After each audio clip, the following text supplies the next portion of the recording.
Chapter 13, in which is ended the story of the shepherdess Marcella, with other incidents. Bit hardly had day begun to show itself through the balconies of the east, when 5 of the 6 Gothards came to rouse Don Quixote and tell him that if he was still of a mind to go and see the famous burial of Chrysostom, they would bear him company. Don Quixote, who desired nothing better, rose and ordered Sancho to saddle and panel at once, which he did with all dispatch, and with the same they all set out immediately. They had not gone a quarter of a league, when at the meeting of 2 paths they saw coming towards them some 6 shepherds dressed in black sheepskins, and with their heads crowned with garlands of cypress and bitter oleander. Each of them carried a stout holly staff in his hand, and along with them there came 2 men of quality on horseback in handsome travelling dress, with 3 servants on foot accompanying them. Courteous salutations were exchanged on meeting,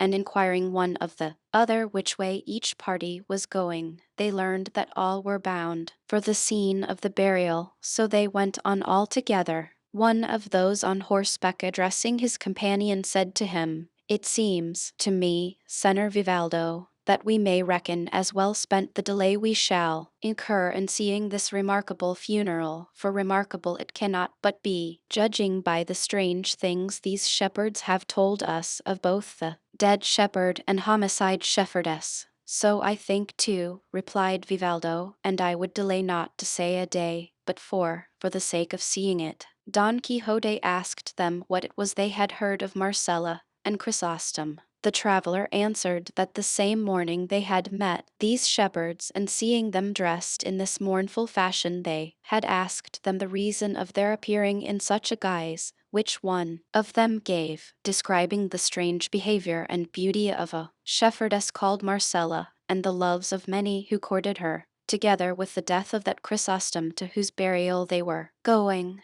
In short, he repeated all that Pedro had related to Don Quixote. This conversation dropped, and another was commenced by him who was called Vivaldo, asking Don Quixote what was the reason that led him to go armed in that fashion in a country so peaceful, to which Don Quixote replied, "The pursuit of my calling does not allow or permit me to go in any other fashion. Easy life, enjoyment, and repose were invented for soft courtiers, but toil, unrest, and arms were invented and made for those alone whom the world calls knights errant, of whom I, though unworthy, am the least of all." The instant they heard this all set him down as mad, and the better to settle the point and discover what kind of madness his was, Vivaldo proceeded to ask him what knights errant meant. "Have not your worships," replied Don Quixote, "read the annals and histories of England, in which are recorded the famous deeds of King Arthur, whom we in our popular Castilian invariably call King Artus, with regard to whom it is an ancient tradition, and commonly received all over that kingdom of Great Britain, that this king did not die, but was changed by magic or into a raven, and that in process of time he is to return to reign and recover his kingdom and scepter, for which reason it cannot be proved that from that time to this any Englishman ever killed a raven. Well, then, in the time of this good king that famous order of chivalry of the Knights of the Round Table was instituted, and the amour of Don Lancelot of the Lake with the Queen Guinevere occurred, precisely as is there related, the go-between and confidante in that being the highly honorable Dame Quintanona, from where came that ballad so well known and widely spread in our Spain, "O never surely was there knight so served by hand of dame, as served was he Sir Lancelot hight, when he from Britain came, with all the sweet and delectable course of his achievements in love and war, handed down from that time." Then this order of chivalry went on, extending and spreading itself over many and various parts of the world, and in it, famous and renowned for their deeds, were the mighty Amadis of Gaul with all his sons and descendants to the 5th generation, and the valiant Felix Mart of Hyrcania, and the never sufficiently praised Turante el Blanco. And in our own days almost we have seen and heard and talked with the invincible knight Don Bilianes of Greece. This, then, sirs, is to be a knight errant, and what I have spoken of is the order of his chivalry, of which, as I have already said, I, though a sinner, have made profession, and what the aforesaid knights professed, that same do I profess, and so I go through these solitudes and wilds, seeking adventures, resolved in soul to oppose my arm and person to the most perilous that fortune may offer me in aid of the weak and needy. By these words of his the travelers were able to satisfy themselves of Don Quixote's beating out of his senses and of the form of madness that overmastered him, at which they felt the same astonishment that all felt on first becoming acquainted with it, and Vivaldo, who was a person of great shrewdness and of a lively temperament, in order to beguile the short journey which they said was required to reach the mountain, the scene of the burial, sought to give him an opportunity of going on with his absurdities. So he said to him, "It seems to me, sonner knight errant, that your worship has made choice of one of the most austere professions in the world, and I imagine evening that of the Carthusian monks is not so austere. As austere it may perhaps be," replied our Don Quixote, "but so necessary for the world I am very much inclined to doubt. For, if the truth is to be told, the soldier who executes what his captain orders does no less than the captain himself who gives the order. My meaning is that churchmen in peace and quiet pray to heaven for the welfare of the world, but we soldiers and knights carry into effect what they pray for, defending it with the may of our arms and the edge of our swords, not under shelter but in the open air, a target for the intolerable rays of the sun in summer and the piercing frosts of winter. Thus are we God's ministers on earth, and the arms by which his justice is done in that. And, as the business of war and all that relates and belongs to it cannot be conducted without exceeding great sweat, toil, and exertion, it follows that those who make it their profession have undoubtedly more labor than those who in tranquil peace and quiet are engaged in praying to God to help the weak. I do not mean to say, nor does it enter into my thoughts, that the knight-errant's calling is as good as that of the monk in his cell. I would merely infer from what I endure myself that it is beyond a doubt a more laborious and a more belabored one, a hungrier and thirstier, a wretcheder, raggeder, and lousier, for there is no reason to doubt that the knights errant of yore endured much hardship in the course of their lives. And if some of them by the may of their arms did rise to be emperors, in faith it cost them dear in the matter of blood and sweat. And if those who attained to that rank had not had magicians and sages to help them, they would have been completely balked in their ambition and disappointed in their hopes. That is my own opinion, replied the traveler. But one thing among many others seems to me very wrong in knights errant, and that is that, when they find themselves about to engage in some mighty and perilous adventure in which there is manifest danger of losing their lives, they never at the moment of engaging in it think of commending themselves to God, as is the duty of every good Christian in like peril, instead of which they commend themselves to their ladies with as much devotion as if these were their gods, a thing which seems to me to savor somewhat of heathenism. Sir, answered Don Quixote, that cannot be on any account omitted, and the knight-errant would be disgraced who acted otherwise, for it is usual and customary in knight-errantry that the knight-errant, who on engaging in any great feat of arms has his lady before him, should turn his eyes towards her softly and lovingly, as though with them entreating her to favor and protect him in the hazardous venture he is about to undertake. And evening though no one hear him, he is bound to say certain words between his tests, commending himself to her with all his heart, and of this we have innumerable instances in the histories. Nor is it to be supposed from this that they are to omit commending themselves to God, for there will be time and opportunity for doing so while they are engaged in their task. For all that, answered the traveler, I feel some doubt still, because often I have read how words will arise between two knights errant, and from one thing to another it comes about that their anger kindles, and they wheel their horses round and take a good stretch of field, and then, without any more ado, at the top of their speed they come to the charge, and in a mid-career they are wont to commend themselves to their ladies. And what commonly comes of the encounter is that one falls over the haunches of his horse, pierced through and through by his antagonist's lance, and as for the other, it is only by holding on to the mane of his horse that he can help falling to the ground. But I know not how the dead man had time to commend himself to God in the course of such rapid work as this. It would have been better if those words which he spent in commending himself to his lady in the amid of his career had been devoted to his duty and obligation as a Christian. Moreover, it is my belief that all knights-errant have not ladies to commend themselves to, for they are not all in love. That is impossible, said Don Quixote. I say it is impossible that there could be a knight-errant without a lady, because to such it is as natural and proper to be in love as to the heavens to have stars. Most certainly no history has been seen in which there is to be found a knight-errant without an amour, and for the simple reason that without one he would be held no legitimate knight, but a bastard, and one who had gained entrance into the stronghold of the said knighthood, not by the door, but over the wall like a thief and a robber. Nevertheless, said the traveller, if I remember rightly, I think I have read that Don Galaor, the brother of the valiant Amadis of Gaul, never had any special lady to whom he may commend himself, and yet he was not the less esteemed, and was a very stout and famous knight. To which our Don Quixote made answer, Sir, one solitary swallow does not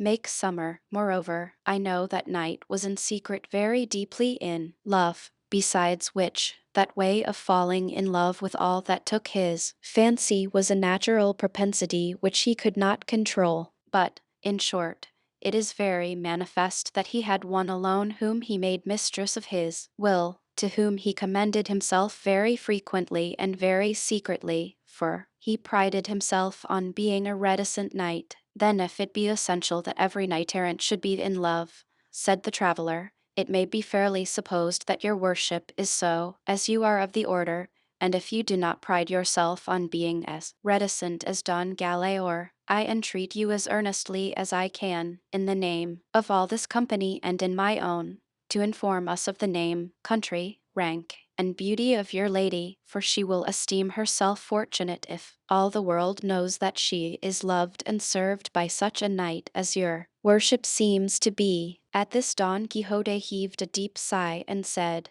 I cannot say positively whether my sweet enemy is pleased or not that the world should know I serve her. I can only say in answer to what has been so courteously asked of me, that her name is Dulcinea, her country El Toboso, a village of La Mancha, her rank must be at least that of a princess, since she is my queen and lady, and her beauty superhuman, since all the impossible and fanciful attributes of beauty which the poets apply to their ladies are verified in her. For her hairs are gold, her forehead Elysian fields, her eyebrows rainbows, her eyes suns, her cheeks roses, her lips coral, her tests pearls, her neck alabaster, her bosom marble, her hands ivory, her fairness snow. And what modesty conceals from sight such, I think and imagine, as rational reflection can only extol, not compare. We should like to know her lineage, race, and ancestry, said Vivaldo. To which Don Quixote replied, she is not of the ancient Roman Curtii, Caii, or Scipios, nor of the modern Colonnas or Orsini, nor of the Moncadas or Requesens of Catalonia, nor yet of the Ribellas or Villanovas of Valencia,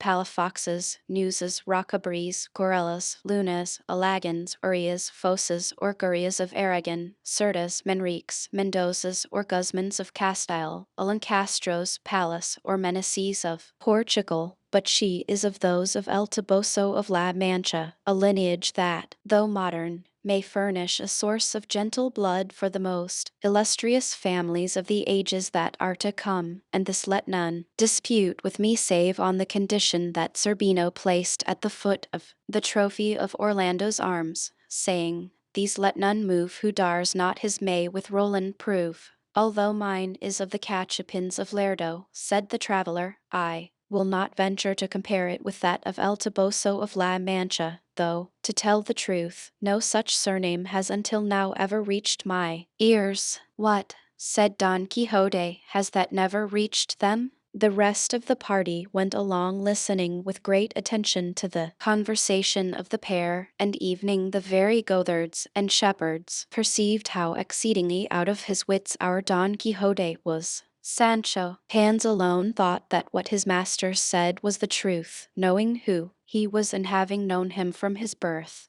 and all that he felt any difficulty in believing was that about the fair Dulcinea del Toboso, because neither any such name nor any such princess had ever come to his knowledge, though he lived so close to El Toboso. They were going along, conversing in this way, when they saw descending a gap between two high mountains some 20 shepherds, all clad in sheepskins of black wool, and crowned with garlands which, as afterwards appeared, were, some of them of yew, some of cypress. 6 of the number were carrying a bier covered with a great variety of flowers and branches, on seeing which one of the goatherds said, Those who come there are the bearers of Chrysostom's body, and the foot of that mountain is the place where he ordered them to bury him. They therefore made haste to reach the spot, and did so by the time those who came had laid the bier upon the ground, and 4 of them with sharp pickaxes were digging a grave by the side of a hard rock. They greeted each other courteously, and then Don Quixote and those who accompanied him turned to examine the bier, and on it, covered with flowers, they saw a dead body in the dress of a shepherd, to all appearance of 130 years of age, and showing evening in death that in life he had been of comely features and gallant bearing. Around him on the bier itself were laid some books and several papers open and folded, and those who were looking on as well as those who were opening the grave, and all the others who were there preserved a strange silence until one of those who had borne the body said to another, Observe carefully, Ambrosia, if this is the place Chrysostom spoke of, since you are anxious that what he directed in his will should be so strictly complied with. This is the place, answered Ambrosia, for in it many a time did my poor friend tell me the story of his hard fortune. Here it was he told me that he saw for the first time that mortal enemy of the human race, and here, too, for the first time he declared to her his passion, as honorable as it was devoted, and here it was that at last Marcella ended by scorning and rejecting him so as to bring the tragedy of his wretched life to a close. Here, in memory of misfortunes so great, he desired to be laid in the bowels of eternal oblivion. Then turning to Don Quixote and the travelers, he went on to say, That body, sirs, on which you are looking with compassionate eyes, was the abode of a soul on which heaven bestowed a vast share of its riches. That is the body of Chrysostom, who was unrivaled in wit, unequaled in courtesy, unapproached in gentle bearing, a phoenix in friendship, generous without limit, grave without arrogance, gay without vulgarity, and, in short, first in all that constitutes goodness and second to none in all that makes up misfortune. He loved deeply, he was hated, he adored, he was scorned, he wooed a wild beast, he pleaded with marble, he pursued the wind, he cried to the wilderness, he served ingratitude, and for reward was made the prey of death in the midcourse of life, cut short by a shepherdess whom he sought to immortalize in the memory of man, as these papers which you see could fully prove, had he not commanded me to consign them to the fire. After having consigned his body to the earth, you would deal with them more harshly and cruelly than their owner himself, said Vivaldo, for it is neither right nor proper to do the will of one who enjoins what is wholly unreasonable. It would not have been reasonable in Augustus Caesar had he permitted the directions left by the divine Mantuan in his will to be carried into effect. So that, Senor Ambrosia, while you consign your friend's body to the earth, you should not consign his writings to oblivion, for if he gave the order in bitterness of heart, it is not right that you should irrationally obey it. On the contrary, by granting life to those papers, let the cruelty of Marcella live forever, to serve as a warning in ages to come to all men, to shun and avoid falling into like danger, or I and all of us who have come here know already the story of this your love-stricken and heartbroken friend, and we know, too, your friendship and the cause of his death, and the directions he gave at the close of his life, from which sad story may be gathered how great was the cruelty of Marcella, the love of Chrysostom, and the loyalty of your friendship, together with the end awaiting those who pursue rashly the path that insane passion opens to their eyes.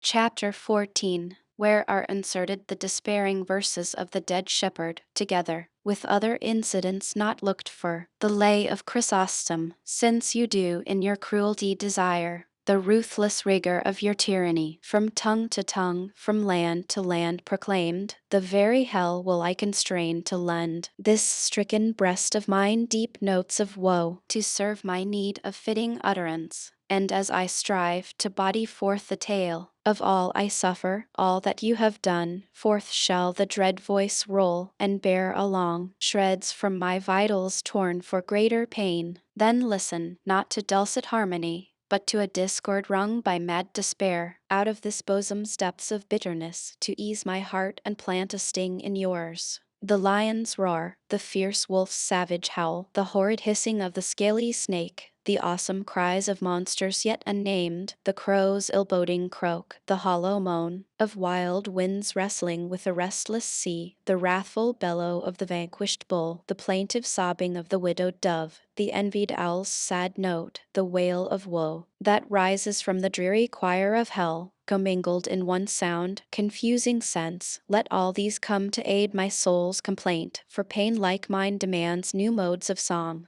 No echoes of that discord shall be heard, where Father Tagus rolls, or on the banks of olive-bordered Beaties, to the rocks, or in deep caverns shall my plaint be told, and by a lifeless tongue in living words, or in dark valleys or on lonely shores, where neither foot of man nor sunbeam falls, or in among the poisoned breathing swarms of monsters nourished by the sluggish Nile, for, though it be to solitudes remote, the hoarse vague echoes of my sorrows sound, your matchless cruelty, my dismal fate, shall carry them to all the spacious world. Disdain has power to kill, and patience dies, slain by suspicion, be it false or true, and deadly is the force of jealousy. Long absence makes of life a dreary void. No hope of happiness can give repose to him that ever fears to be forgot. And death, inevitable, waits in hall. But I, by some strange miracle, live on, a prey to absence, jealousy, disdain,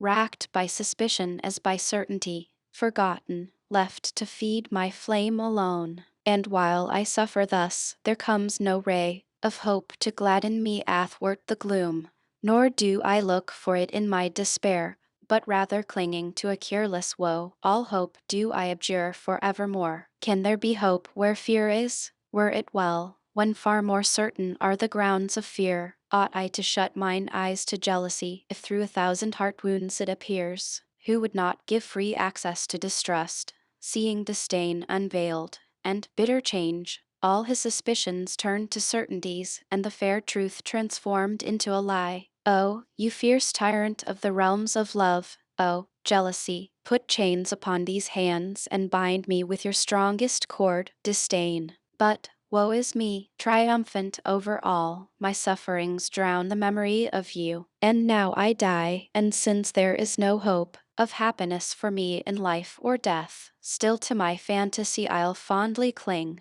I'll say that he is wise who loves well, and that the soul most free is that most bound in thraldom to the ancient tyrant love. I'll say that she who is mine enemy in that fair body has as fair a mind, and that her coldness is but my desert, and that by virtue of the pain he sends, love rules his kingdom with a gentle sway. Thus, self-deluding, and in bondage sore, and wearing out the wretched shred of life, to which I am reduced by her disdain, I'll give this soul and body to the winds, all hopeless of a crown of bliss in store. You whose injustice has supplied the cause, that makes me quit the weary life I loathe, as by this wounded bosom you can see, how willingly your victim I'd become. Let not my death, if perhaps worth a tear, cloud the clear heaven that dwells in your bright eyes. I would not have you expiate in aught the crime of having made my heart your prey, but rather let your laughter gaily ring, and prove my death to be your festival. Fool that I am to bid you, well I know, your glory gains by my untimely end. And now it is the time, from hell's abyss, come thirsting Tantalus, come Sisyphus, heaving the cruel stone, come Tydeus, with vulture and with wheel action come, and come the sisters of the ceaseless toil, and all into this breast transfer their pains, and if such tribute to despair be due, chant in their deepest tones a doleful dirge, over a corse unworthy of a shroud. Let the three-headed guardian of the gate, and all the monstrous progeny of hell, the doleful concert join, a lover dead, methinks can have no fitter obsequies. Lay of despair, grieve not, when you are gone, forth from this sorrowing heart, my misery brings fortune to the cause that gave you birth. Then banish sadness evening in the tomb. The lay of Chrysostom met with the approbation of the listeners, though the reader said it did not seem to him to agree with what he had heard of Marcella's reserve and propriety, for Chrysostom complained in it of jealousy, suspicion, and absence, all to the prejudice of the good name and fame of Marcella. To which Ambrosio replied as one who knew well his friend's most secret thoughts, Senor, to remove that doubt I should tell you that when the unhappy man wrote this lay he was away from Marcella, from whom he had voluntarily separated himself, to try if absence would act with him as it is wont, and as everything distresses and every fear haunts the banished lover, so imaginary jealousies and suspicions, dreaded as if they were true, tormented Chrysostom, and thus the truth of what report declares of the virtue of Marcella remains unshaken, and with her envy itself should not and cannot find any fault save that of being cruel, somewhat haughty, and very scornful. That is true, said Vivaldo, and as he was about to read another paper, of those he had preserved from the fire, he was stopped by a marvelous vision, for such it seemed that unexpectedly presented itself to their eyes, for on the summit of the rock where they were digging the grave, there appeared the shepherdess Marcella, so beautiful that her beauty exceeded its reputation. Those who had never till then beheld her gazed upon her in wonder and silence, and those who were accustomed to see her were not less amazed than those who had never seen her before. But the instant Ambrosio saw her he addressed her, with manifest indignation, "Are you come, by chance, cruel basilisk of these mountains, to see if, in your presence, blood will flow from the wounds of this wretched being your cruelty has robbed of life? Or is it to exult over the cruel work of your humors that you are come, or like another pitiless Nero to look down from that height upon the ruin of his Rome in embers, or in your arrogance to trample on this ill-fated corpse, as the ungrateful daughter trampled on her father Tarquin's? Tell us quickly for what you are come, or what it is you wouldst have, for, as I know the thoughts of Chrysostom never failed to obey you in life, I will make all these who call themselves his friends obey you, though he be dead." "I come not, Ambrosia, for any of the purposes you have named," replied Marcella, "but to defend myself and to prove how unreasonable are all those who blame me for their sorrow and for Chrysostom's death, and therefore I ask all of you that are here to give me your attention, for will not take much time or many words to bring the truth home to persons of sense. Heaven has made me, so you say, beautiful, and so much so that, in spite of yourselves, my beauty leads you to love me, and for the love you show me, you say, an evening urge, that I am bound to love you. By that natural understanding which God has given me, I know that everything beautiful attracts love, but I cannot see how, by reason of being loved, that which is loved for its beauty is bound to love that which loves it. Besides, it may happen that the lover of that which is beautiful may be ugly, and ugliness being detestable, it is very absurd to say, I love you because you are beautiful, you must love me though I be ugly. But, supposing the beauty equal on both sides, it does not follow that the inclinations must be there for alike, for it is not every beauty that excites love, some but pleasing the eye without winning the affection. And if every sort of beauty excited love and won the heart, the will would wander vaguely to and fro, unable to make choice of any, for as there is an infinity of beautiful objects, there must be an infinity of inclinations, and true love, I have heard it said, is indivisible, and must be voluntary and not compelled. If this be so, as I believe it to be, why do you desire me to bend my will by force, for no other reason, but that you say you love me? No, tell me, had heaven made me ugly, as it has made me beautiful, could I with justice complain of you for not loving me? Moreover, you must remember that the beauty I possess was no choice of mine, for, be it what it may, heaven of its bounty gave it me, without my asking or choosing it,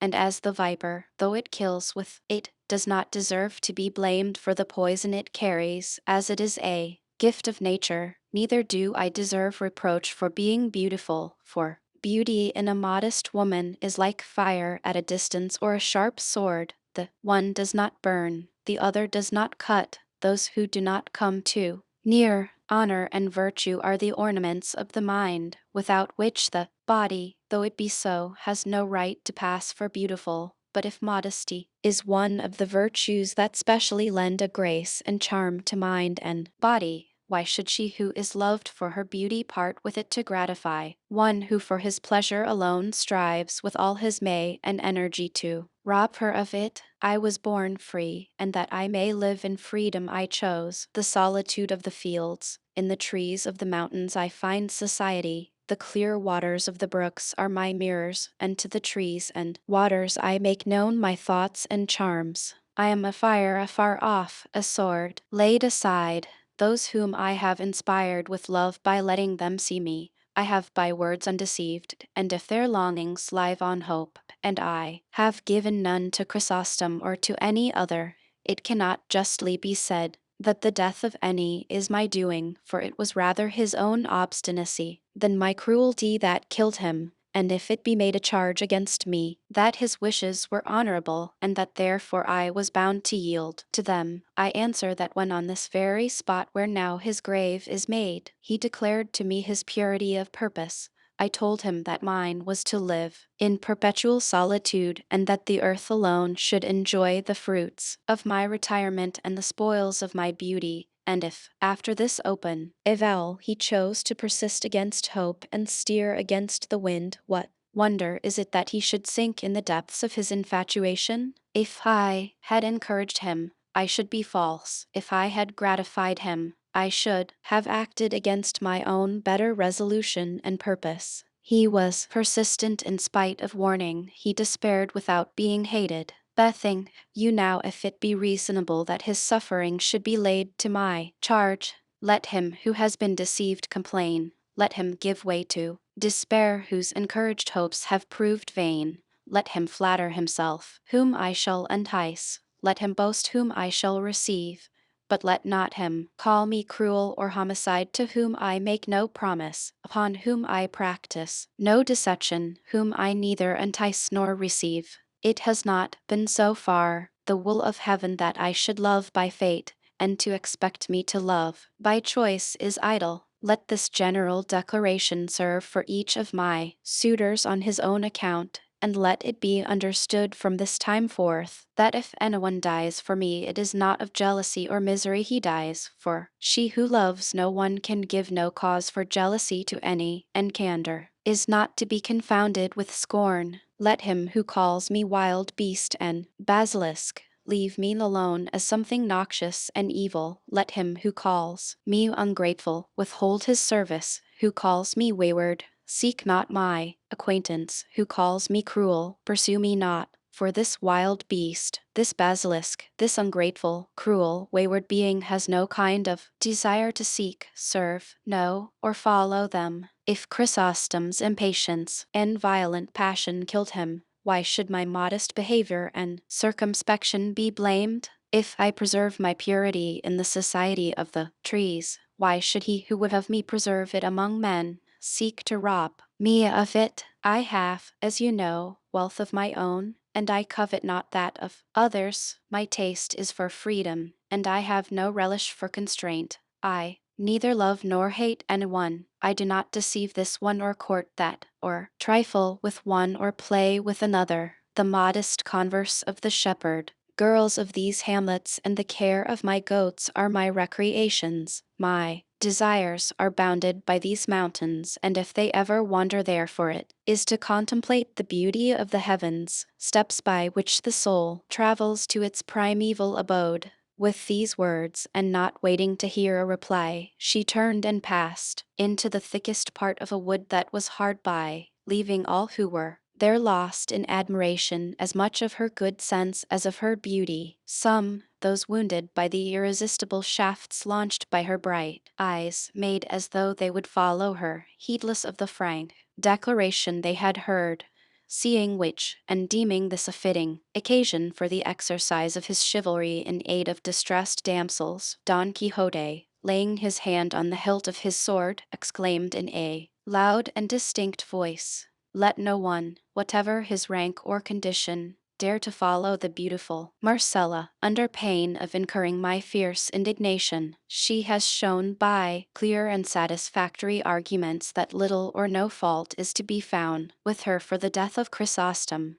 and also how far she is from yielding to the wishes of any of her lovers, for which reason, instead of being followed and persecuted, she should in justice be honored and esteemed by all the good people of the world, for she shows that she is the only woman in it that holds to such a virtuous resolution." Whether it was because of the threats of Don Quixote, or because Ambrosio told them to fulfill their duty to their good friend, none of the shepherds moved or stirred from the spot until, having finished the grave, and burned Chrysostom's papers, they laid his body in it, not without many tears from those who stood by. They closed the grave with a heavy stone until a slab was ready, which Ambrosio said he meant to have prepared with an epitaph which was to be to this effect: "Beneath the stone before your eyes, the body of a lover lies. In life he was a shepherd swain, in death a victim to disdain.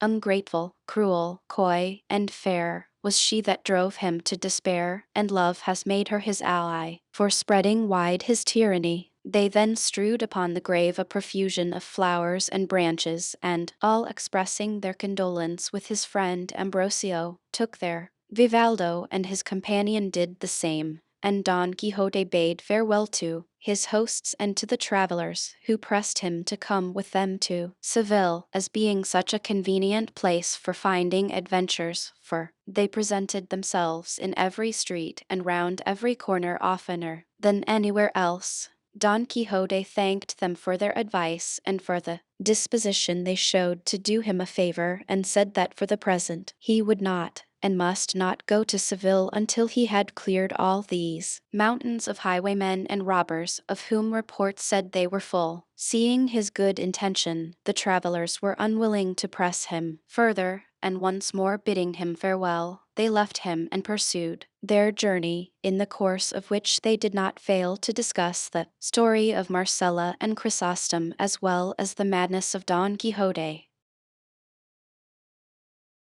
Chapter 15, in which is related the unfortunate adventure that Don Quixote fell in with when he fell out with certain heartless young usons. The sage Cide Hamete Benengeli relates that as soon as Don Quixote took leave of his hosts and all who had been present at the burial of Chrysostom, he and his squire passed into the same wood which they had seen the shepherdess Marcella enter, and after having wandered for more than 2 hours in all directions in search of her without finding her, they came to a halt in a glade covered with tender grass, beside which ran a pleasant cool stream that invited and compelled them to pass there the hours of the noontide heat, which by this time was beginning to come on oppressively. Don Quixote and Sancho dismounted, and turning Rocinante and the ass loose to feed on the grass that was there in abundance, they ransacked the alforges, and without any ceremony very peacefully and sociably master and man made their repast on what they found in them. Sancho had not thought it worth while to hobble Rocinante, feeling sure, from what he knew of his staidness and freedom from incontinence, that all the mares in the Cordova pastures would not lead him into an impropriety. Chance, however, and the devil, who is not always asleep, so ordained it that feeding in this valley there was a drove of Galician ponies belonging to certain young Usan carriers, whose way it is to take their midday rest with their teams in places and spots where grass and water abound, and that where Don Quixote chanced to be suited the young Usan's purpose very well. It so happened, then, that Rocinante took a fancy to disport himself with their ladyships the ponies, and, abandoning his usual gait and demeanour as he scented them, he, without asking leave of his master, got up a briskish little trot and hastened to make known his wishes to them. They, however, it seemed, preferred their pasture to him, and received him with their heels and tests to such effect that they soon broke his girths and left him naked without a saddle to cover him. But what must have been worse to him was that the carriers, seeing the violence he was offering to their mares, came running up armed with stakes, and so belabored him that they brought him, sorely battered, to the ground. By this time Don Quixote and Sancho, who had witnessed the drubbing of Rocinante, came up panting, and said Don Quixote to Sancho, "So far as I can see, friend Sancho, these are not knights but base folk of low birth. I mention it because you can lawfully aid me in taking due vengeance for the insult offered to Rocinante before our eyes." "What the devil vengeance can we take," answered Sancho, "if they are more than 20, and we know more than 2, or, truly, perhaps not more than 1.5? "I count for 100, replied Don Quixote, and without more words he drew his sword and attacked the young Usans, and excited and impelled by the example of his master, Sancho did the same, and to begin with, Don Quixote delivered a slash at one of them that laid open the leather jerkin he wore, together with a great portion of his shoulder. The young Usans, seeing themselves assaulted by only 2 men while they were so many, betook themselves to their stakes, and driving the 2 into the middle they began to lay on with great zeal and energy. In fact, at the second blow they brought Sancho to the ground, and Don Quixote fared the same way, all his skill and high mettle availing him nothing, and fate willed it that he should fall at the feet of Rocinante, who had not yet risen, by which it may be seen how furiously stakes can pound in angry, boorish hands. Then, seeing the mischief they had done, the young Usans with all the haste they could loaded their team and pursued their journey, leaving the 2 adventurers a sorry sight and in sorrier mood. Sancho was the first to come to, and finding himself close to his master, he called to him in a weak and doleful voice, "Señor Don Quixote, ah, Señor Don Quixote, what wouldst you, brother Sancho?" answered Don Quixote in the same feeble suffering tone as Sancho. "I would like, if it were possible," answered Sancho Panza, "your worship, to give me a couple of sups of that potion of the fiery blast. If it be that you have any to hand there, perhaps it will serve for broken bones, as well as for wounds." "If I only had it here, wretch that I am, what more should we want?" said Don Quixote. "But I swear to you, Sancho Panza, on the faith of a knight errant, before 2 days are over, unless fortune orders otherwise, I mean to have it in my possession, or my hand will have lost its cunning." "But in how many does your worship think we shall have the use of our feet?" answered Sancho Panza. "For myself I must say I cannot guess how many," said the battered knight. Don Quixote, "but I take all the blame upon myself, for I had no business to put hand to sword against men who were not dubbed knights like myself, and so I believe that in punishment for having transgressed the laws of chivalry the god of battles has permitted this chastisement to be administered to me, for which reason, brother Sancho, it is well you shouldst receive a hint on the matter which I am now about to mention to you, for it is of much importance to the welfare of both of us. It is that, when you shall see rabble of this sort offering us insult, you are not to wait till I draw sword against them, for I shall not do so at all, but do you draw sword and chastise them to your heart's content, and if any knights come to their aid in defense, I will take care to defend you and assail them with all my may. And you have already seen by 1,000 signs and proofs what the may of this strong arm of mine is equal to. So uplifted had the poor gentleman become through the victory over the stout Biscayan. But Sancho did not so fully approve of his master's admonition as to let it pass without saying in reply, Senor, I'm a man of peace, meek and quiet, and I can put up with any affront because I have a wife and children to support and bring up. So let it be likewise a hint to your worship, as it cannot be a mandate, that on no account will I draw sword, either against clown or against knight, and that here before God I forgive the insults that have been offered me, whether they have been, are, or shall be offered me by high or low, rich or poor, noble or commoner, not accepting any rank or condition whatever. To all which his master said in reply, I wish I had breath enough to speak somewhat easily, and that the pain I feel on this side would abate, so as to let me explain to you, Panza, the mistake you makest. Come, now, sinner, suppose the wind of fortune, hitherto so adverse, should turn in our favor, filling the sails of our desires so that safely and without impediment we put into port in some one of those islands I have promised you. How would it be with you if on winning it I made you lord of it? Why, you will make it well near impossible through not being a knight, nor having any desire to be one, nor possessing the courage nor the will to avenge insults or defend your lordship. For you must know that in newly conquered kingdoms and provinces the minds of the inhabitants are never so quiet nor so well disposed to the new lord that there is no fear of their making some move to change matters once more, and try, as they say, what chance may do for them. So it is essential that the new possessor should have good sense to enable him to govern, and valor to attack and defend himself, whatever may befall him. In what has now befallen us, answered Sancho, I'd have been well pleased to have that good sense and that valor your worship speaks of. But I swear on the faith of a poor man I am more fit for plasters than for arguments. See if your worship can get up, and let us help Rocinante,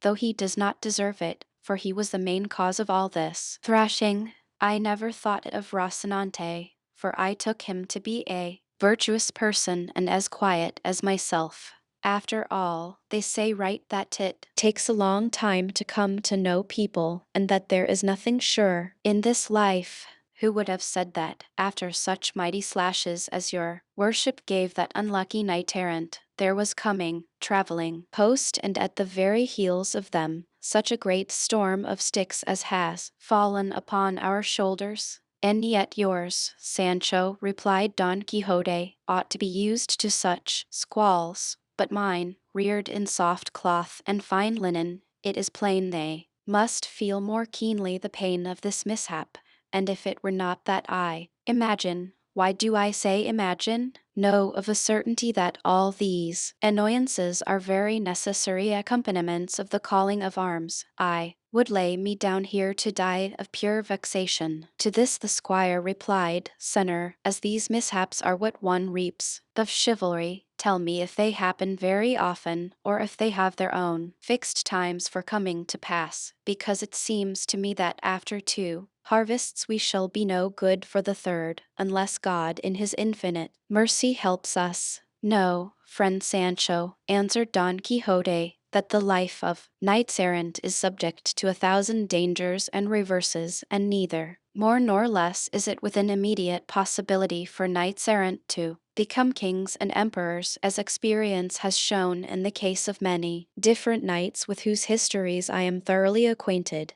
and I could tell you now, if the pain would let me, of some who simply by may of arm have risen to the high stations I have mentioned, and those same, both before and after, experienced divers misfortunes and miseries. For the valiant Amadis of Gaul found himself in the power of his mortal enemy Archelaus the magician, who, it is positively asserted, holding him captive, gave him more than 200 lashes with the reins of his horse while tied to one of the pillars of a court. And moreover there is a certain recondite author of no small authority who says that the knight of Phoebus, being caught in a certain pitfall, which opened under his feet in a certain castle, on falling found himself bound hand and foot in a deep pit underground, where they administered to him one of those things they call clysters of sand and snow water, that well near finished him. And if he had not been succored in that sore extremity by a sage, a great friend of his, it would have gone very hard with the poor knight. So I may well suffer in company with such worthy folk, for greater were the indignities which they had to suffer than those which we suffer. For I would have you know, Sancho, that wounds caused by any instruments which happen by chance to be in hand inflict no indignity, and this is laid down in the law of the duel in express words. If, for instance, the cobbler strikes another with the last which he has in his hand, though it be in fact a piece of wood, it cannot be said for that reason that he whom he struck with it has been cudgelled. I say this lest you shouldst imagine that because we have been drubbed in this affray we have therefore suffered any indignity, for the arms those men carried, with which they pounded us, were nothing more than their stakes, and not one of them, so far as I remember, carried rapier, sword, or dagger. They gave me no time to see that much, answered Sancho, for hardly had I laid hand on my tizona when they signed the cross on my shoulders with their sticks in such style that they took the sight out of my eyes and the strength out of my feet, stretching me where I now lie, and where, thinking of whether all those stake strokes were an indignity or not, gives me no uneasiness, which the pain of the blows does, for they will remain as deeply impressed on my memory as on my shoulders. For all that, let me tell you, brother Panza, said Don Quixote, that there is no recollection which time does not put an end to, and no pain which death does not remove. And what greater misfortune can there be, replied Panza, than the one that waits for time to put an end to it and death to remove it? If our mishap were one of those that are cured with a couple of plasters, it would not be so bad. But I am beginning to think that all the plasters in a hospital almost won't be enough to put us right. No more of that. Pluck strength out of weakness, Sancho, as I mean to do, returned Don Quixote, and let us see how Rocinante is, for it seems to me that not the least share of this mishap has fallen to the lot of the poor beast. There is nothing wonderful in that, replied Sancho, since he is a knight-errant too. What I wonder at is that my beast should have come off scot-free where we come out scotched. Fortune always leaves a door open in adversity in order to bring relief to it, said Don Quixote. I say so because this little beast may now supply the want of Rocinante, carrying me therefore to some castle where I may be cured of my wounds, and moreover I shall not hold it any dishonor to be so mounted, for I remember having read how the good old Silenus, the tutor and instructor of the gay god of laughter, when he entered the city of the 100 gates, went very contentedly mounted on a handsome ass. It may be true that he went mounted as your worship says, answered Sancho, but there is a great difference between going mounted and going slung like a sack of manure, to which Don Quixote replied, wounds received in battle confer honor, instead of taking it away, and so, friend Panza, say no more, but, as I told you before, get up as well as you can and put me on top of your beast in whatever fashion pleases you best, and let us go there, for before night come on and surprise us in these wilds. And yet I have heard your worship say, observed Panza, that it is very meet for knights errant to sleep in wastes and deserts, and that they esteem it very good fortune. That is, said Don Quixote, when they cannot help it, or when they are in love. And so true is this that there have been knights who have remained 2 years on rocks in sunshine and shade and all the inclemencies of heaven, without their ladies knowing anything of it. And one of these was Amadis, when, under the name of Beltenebros, he took up his abode on the Pena Pauper for, I know not if it was 8 years or 8 months, for I am not very sure of the reckoning. At any rate he stayed there doing penance, for I know not what pique the Princess Oriana had against him. But no more of this now, Sancho, and make haste before a mishap like Rocinante's befalls the ass. The very devil would be in it in that case, said Sancho, and letting off 30 oaths and 60 sighs and 120 maledictions and execrations on whomsoever it was that had brought him there, he raised himself, stopping halfway, bent like a Turkish bow without power to bring himself upright. But with all his pains he saddled his ass, who too had gone astray somewhat, yielding to the excessive license of the day. He next raised up Rocinante, and as for him, had he possessed a tongue to complain with, most assuredly neither Sancho nor his master would have been behind him. To be brief, Sancho fixed Don Quixote on the ass and secured Rocinante with a leading rein, and taking the ass by the halter, he proceeded more or less in the direction in which it seemed to him the high road may be, and as chance was conducting their affairs for them from good to better, he had not gone a short league when the road came in sight, and on it he perceived an inn, which to his annoyance and to the delight of Don Quixote must needs be a castle. Chapter 16. Of what happened to the ingenious gentleman in the inn which he took to be a castle. The innkeeper, seeing Don Quixote slung across the ass, asked Sancho what was amiss with him. Sancho answered that it was nothing, only that he had fallen down from a rock and had his ribs a little bruised. The innkeeper had a wife whose disposition was not such as those of her calling commonly have, for she was by nature kind-hearted and felt for the sufferings of her neighbors. So she at once set about tending Don Quixote, and made her young daughter, a very comely girl, help her in taking care of her guest. There was besides in the inn, as servant, an Asturian lass with a broad face, flat poll, and snub nose, blind of one eye and not very sound in the other. The elegance of her shape, to be sure, made up for all her defects. She did not measure 7 palms from head to foot, and her shoulders,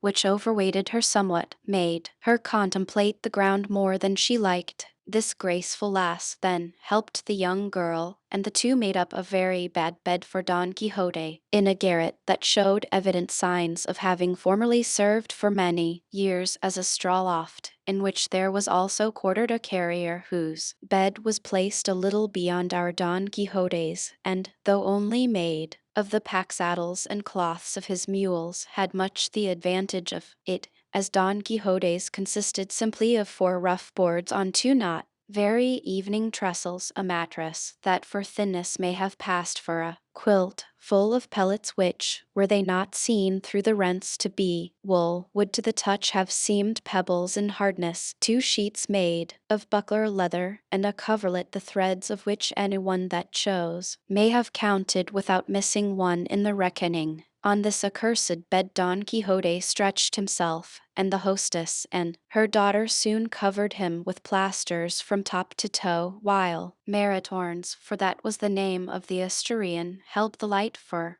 them, and while plastering him, the hostess, observing how full of wheals Don Quixote was in some places, remarked that this had more the look of blows than of a fall. It was not blows, Sancho said, but that the rock had many points and projections, and that each of them had left its mark. Pray, Senora, he added, manage to save some toe, as there will be no want of someone to use it, for my loins too are rather sore." "Then you must have fallen too," said the hostess. "I did not fall," said Sancho Panza, "but from the shock I got at seeing my master fall, my body aches so that I feel as if I had had 1,000 flacks." "That may well be," said the young girl, "for it has many a time happened to me to dream that I was fallen down from a tower and never coming to the ground, and when I awoke from the dream to find myself as weak and shaken as if I had really fallen."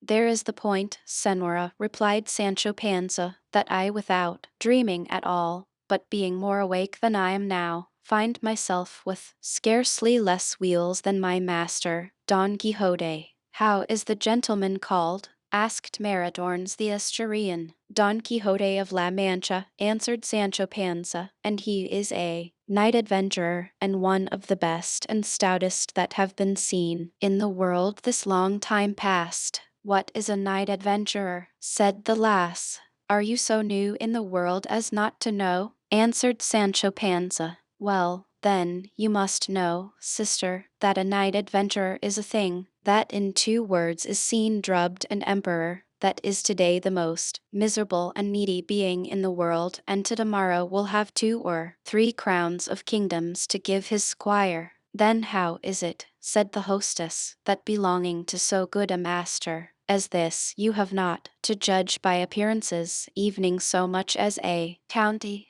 "It is too soon yet," answered Sancho, "for we have only been a month going in quest of adventures, and so far we have met with nothing that can be called one, for it will happen that when one thing is looked for, another thing is found. However, if my master Don Quixote gets well of this wound or fall, and I am left none the worse of it, I would not change my hopes for the best title in Spain." To all this conversation Don Quixote was listening very attentively, and sitting up in bed as well as he could, and taking the hostess by the hand, he said to her, "Believe me, fair lady, you may call yourself fortunate in having in this castle of yours sheltered my person, which is such that, if I do not myself praise it, it is because of what is commonly said, that self-praise debass, but my squire will inform you who I am. I only tell you that I shall preserve forever inscribed on my memory the service you have rendered me in order to tender you my gratitude while life shall last me, and would to heaven love held me not so enthralled and subject to its laws and to the eyes of that fair ingrate whom I name between my tests, but that those of this lovely damsel may be the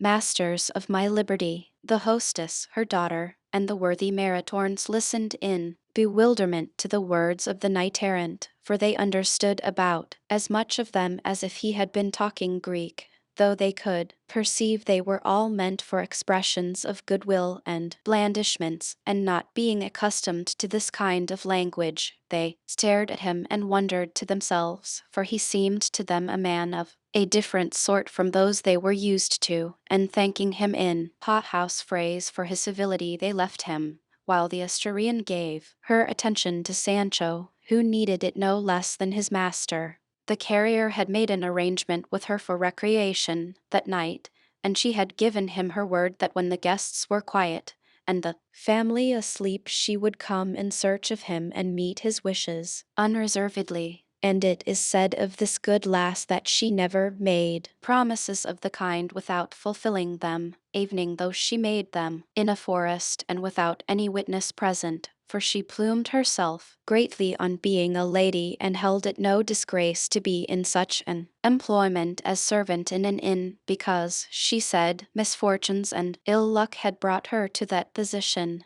The hard, narrow, wretched, rickety bed of Don Quixote stood first in the middle of this starlit stable, and close beside it Sancho made his, which merely consisted of a rush mat and a blanket that looked as if it was of threadbare canvas rather than of wool. Next to these 2 beds was that of the carrier, made up, as has been said, of the pack saddles and all the trappings of the 2 best mules he had, though there were 12 of them, sleek, plump, and in prime condition, for he was one of the rich carriers of Arevalo, according to the author of this history, who particularly mentions this carrier because he knew him very well, and they evening say was in some degree a relation of his, besides which side Hamid Benengeli was a historian of great research and accuracy in all things, as is very evident since he would not pass over in silence those that have been already mentioned, however trifling and insignificant they may be, an example that may be followed by those grave historians who relate transactions so curtly and briefly that we hardly get a taste of them, all the substance of the work being left in the inkstand from carelessness, perverseness, or ignorance. A thousand blessings on the author of Tablante de Ricamont and that of the other book in which the deeds of the Conde to Millas are recounted,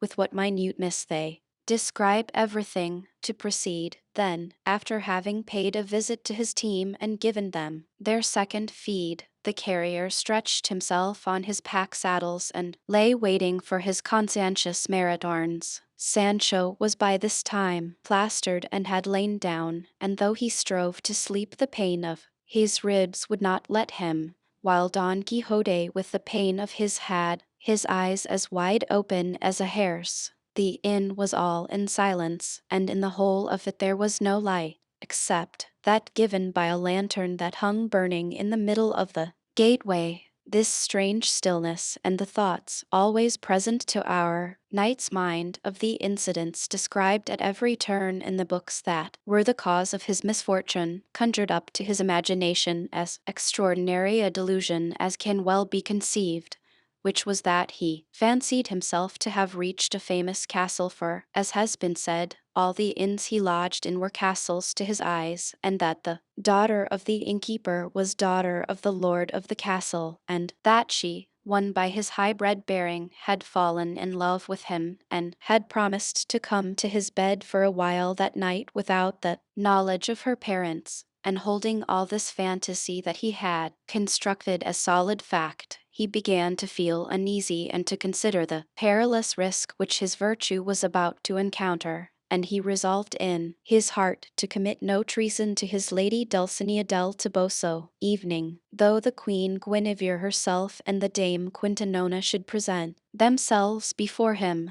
while he was taken up with these vagaries, then the time and the hour, an unlucky one for him, arrived for the Asturian to come, who in her smock, with bare feet and her hair gathered into a fustian coif, with noiseless and cautious steps entered the chamber where the three were quartered in quest of the carrier. But scarcely had she gained the door, when Don Quixote perceived her, and sitting up in his bed in spite of his plasters and the pain of his ribs, he stretched out his arms to receive his beauteous damsel. The Asturian, who went all doubled up and in silence with her hands before her feeling for her lover, encountered the arms of Don Quixote, who grasped her tightly by the wrist, and drawing her towards him, while she dared not utter a word, made her sit down on the bed. He then felt her smock, and although it was of sackcloth, it appeared to him to be of the finest and softest silk. On her wrists she wore some glass beads, but to him they had the sheen of precious orient pearls. Her hair, which in some measure resembled a horse's mane, he rated as threads of the brightest gold of Araby, whose refulgence dimmed the sun himself. Her breath, which no doubt smelt of yesterday's stale salad, seemed to him to diffuse a sweet aromatic fragrance from her mouth, and, in short, he drew her portrait in his imagination with the same features and in the same style as that which he had seen in his books of the other princesses who, smitten by love, came with all the adornments that are here set down, to see the sorely wounded knight, and so great was the poor gentleman's blindness that neither touch, nor smell, nor anything else about the good lass that would have made any but a carrier vomit were enough to undeceive him. On the contrary, he was persuaded he had the goddess of beauty in his arms, and holding her firmly in his grasp, he went on to say in low, tender voice, "Would that found myself, lovely and exalted lady, in a position to repay such a favor as that which you, by the sight of your great beauty, have granted me, but fortune, which is never weary of persecuting the good, has chosen to place me upon this bed, where I lie so bruised and broken, that though my inclination would gladly comply with yours, it is impossible. Besides, to this impossibility another yet greater is to be added, which is the faith that I have pledged to the peerless Dulcinea del Toboso, sole lady of my most secret thoughts, and were it not that this stood in the way, I should not be so insensible a knight as to miss the happy opportunity which your great goodness has offered me. Maritornes was fretting and sweating at finding herself held so fast by Don Quixote, and not understanding or heeding the words he addressed to her. She strove without speaking to free herself. The worthy carrier, whose unholy thoughts kept him awake, was aware of his doxy the moment she entered the door, and was listening attentively to all Don Quixote said, and jealous that the Asturian should have broken her word with him. For another drew near to Don Quixote's bed and stood still to see what would come of this talk which he could not understand. But when he perceived the wench struggling to get free and Don Quixote striving to hold her, not relishing the joke, he raised his arm and delivered such a terrible cuff on the lank jaws of the amorous knight that he bathed all his mouth in blood, and not content with this he mounted on his ribs and with his feet tramped all over them at a pace rather smarter than a trot. The bed, which was somewhat crazy and not very firm on its feet, unable to support the additional weight of the carrier, came to the ground, and at the mighty crash of this the innkeeper awoke and at once concluded that it must be some brawl of Maritornes, because after calling loudly to her, he got no answer. With this suspicion he got up, and lighting a lamp, hastened to the quarter where he had heard the disturbance. The wench, seeing that her master was coming and knowing that his temper was terrible, frightened and panic-stricken, made for the bed of Sancho Panza, who still slept, and crouching upon it made a ball of herself. The innkeeper came in exclaiming, "Where are you, strumpet? Of course, this is some of your work." At this Sancho awoke, and feeling this mass almost on top of him, fancied he had the nightmare, and began to distribute fisticuffs all round, of which a certain share fell upon Maritornes, who, irritated by the pain, and flinging modesty aside, paid back so many in return to Sancho that she woke him up in spite of himself. He then, finding himself so handled, by whom he knew not, raising himself up as well as he could, grappled with Maritornes, and he and she between them began the bitterest and drollest scrimmage in the world. The carrier, however, perceiving by the light of the innkeeper candle how it fared with his lady love,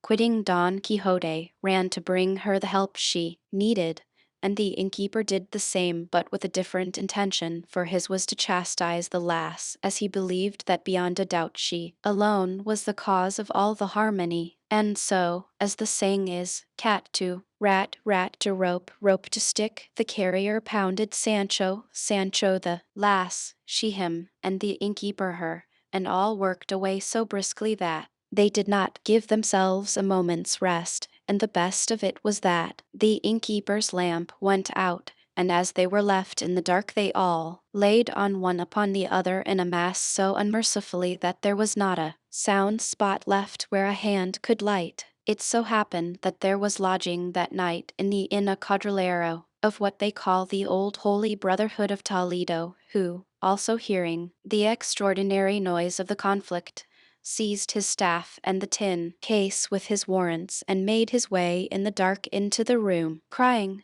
"Hold, in the name of the jurisdiction! Hold, in the name of the Holy Brotherhood!" The first that he came upon was the pummeled Don Quixote, who lay stretched senseless on his back upon his broken-down bed, and his hand falling on the beard as he felt about, he continued to cry, "Help for the jurisdiction!" But perceiving that he whom he had laid hold of did not move or stir, he concluded that he was dead and that those in the room were his murderers, and with this suspicion he raised his voice still higher, calling out, "Shut the inn gate, see that no one goes out, they have killed a man here." This cry startled them all, and each dropped the contest at the point at which the voice reached him. The innkeeper retreated to his room, the carrier to his pack saddles, the last to her crib. The unlucky Don Quixote and Sancho alone were unable to move from where they were.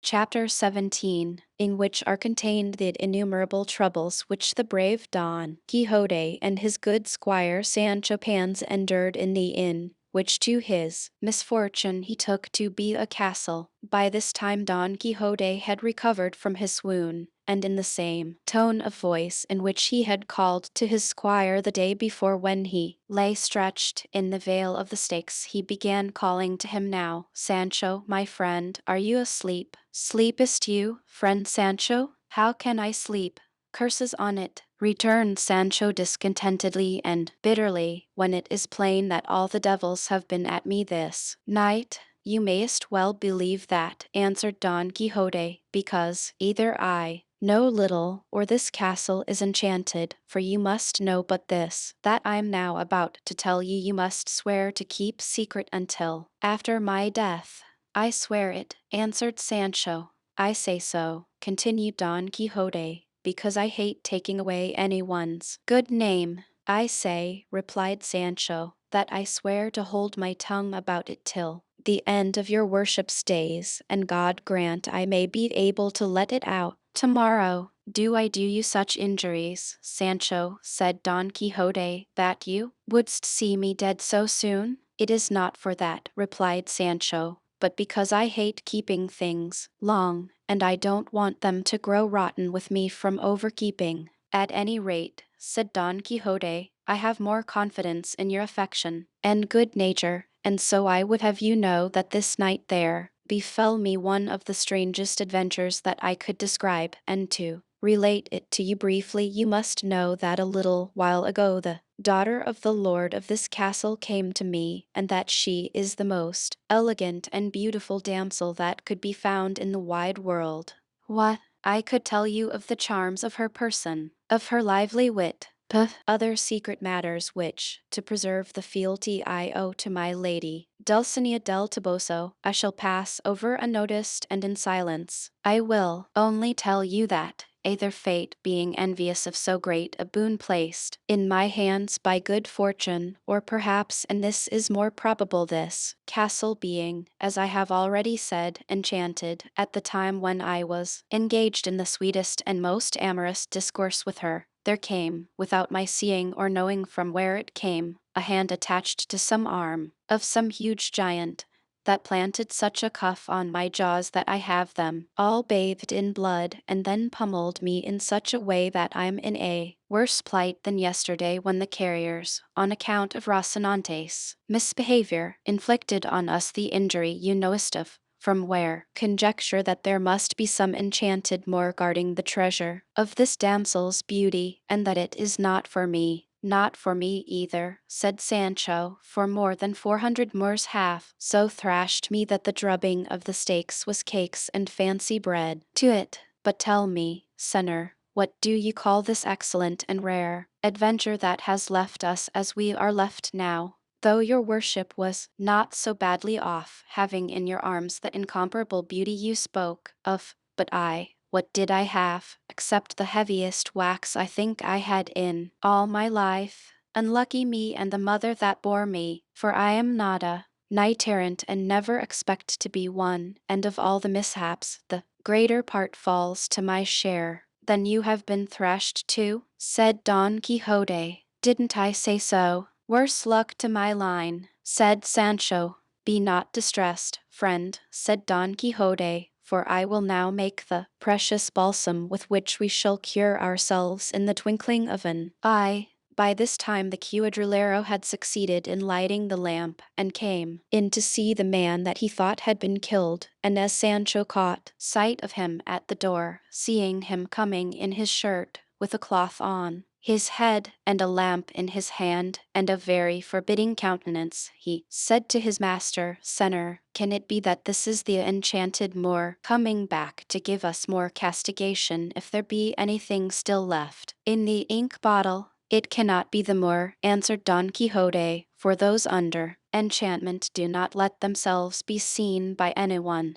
If they don't let themselves be seen, they let themselves be felt, said Sancho. If not, let my shoulders speak to the point. Mine could speak too, said Don Quixote, but that is not a sufficient reason for believing that what we see is the enchanted Moor. The officer came up, and finding them engaged in such a peaceful conversation, stood amazed, though Don Quixote, to be sure, still lay on his back, unable to move from pure pummeling and plasters. The officer turned to him and said, "Well, how goes it, good man?" "I would speak more politely if I were you," replied Don Quixote. "Is it the way of this country to address knights errant in that style, you boogie?" The cuadrillero, finding himself so disrespectfully treated by such a sour-looking individual, lost his temper, and raising the lamp full of oil, smote Don Quixote such a blow with it on the head that he gave him a badly broken pate. Then, all being in darkness, he went out, and Sancho Panza said,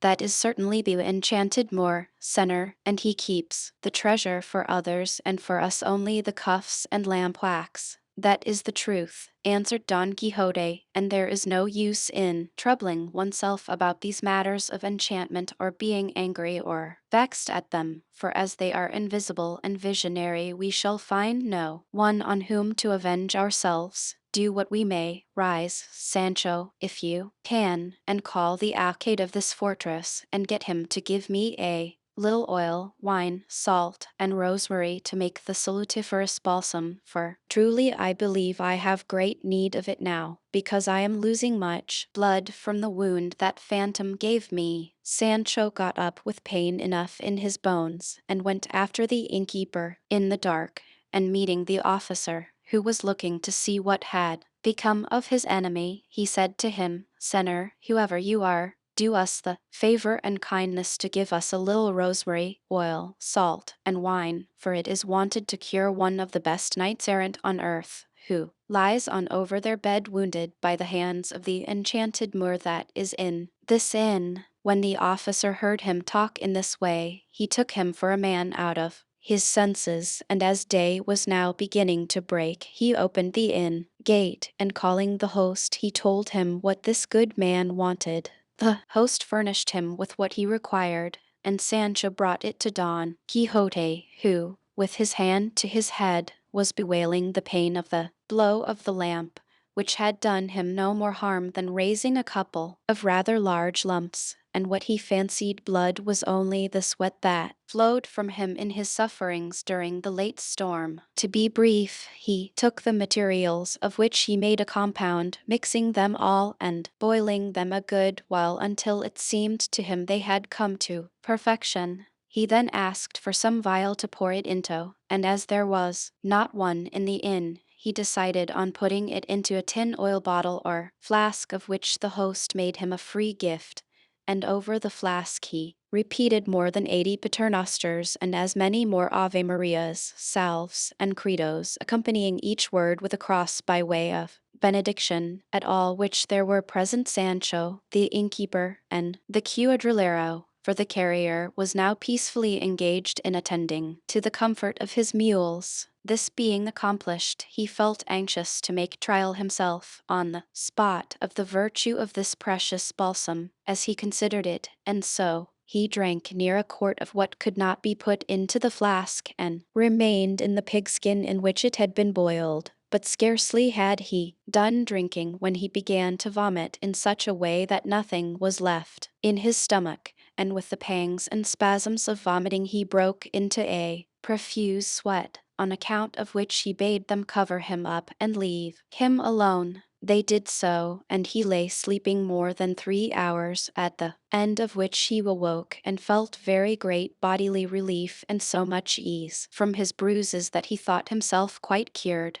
and truly believed he had hit upon the balsam of Fierabras, and that with this remedy he may thenceforward, without any fear, face any kind of destruction, battle, or combat, however perilous it may be. Sancho Panza, who also regarded the amendment of his master as miraculous, begged him to give him what was left in the pigskin, which was no small quantity. Don Quixote consented, and he taking it with both hands in good faith and with a better will, gulped down and drained off, very little less than his master. But the fact is that the stomach of poor Sancho was of necessity not so delicate as that of his master, and so, before vomiting, he was seized with such gripings and retchings, and such sweats and faintness, that truly and truly be believed his last hour had come, and finding himself so racked and tormented he cursed the balsam and the thief that had given it to him.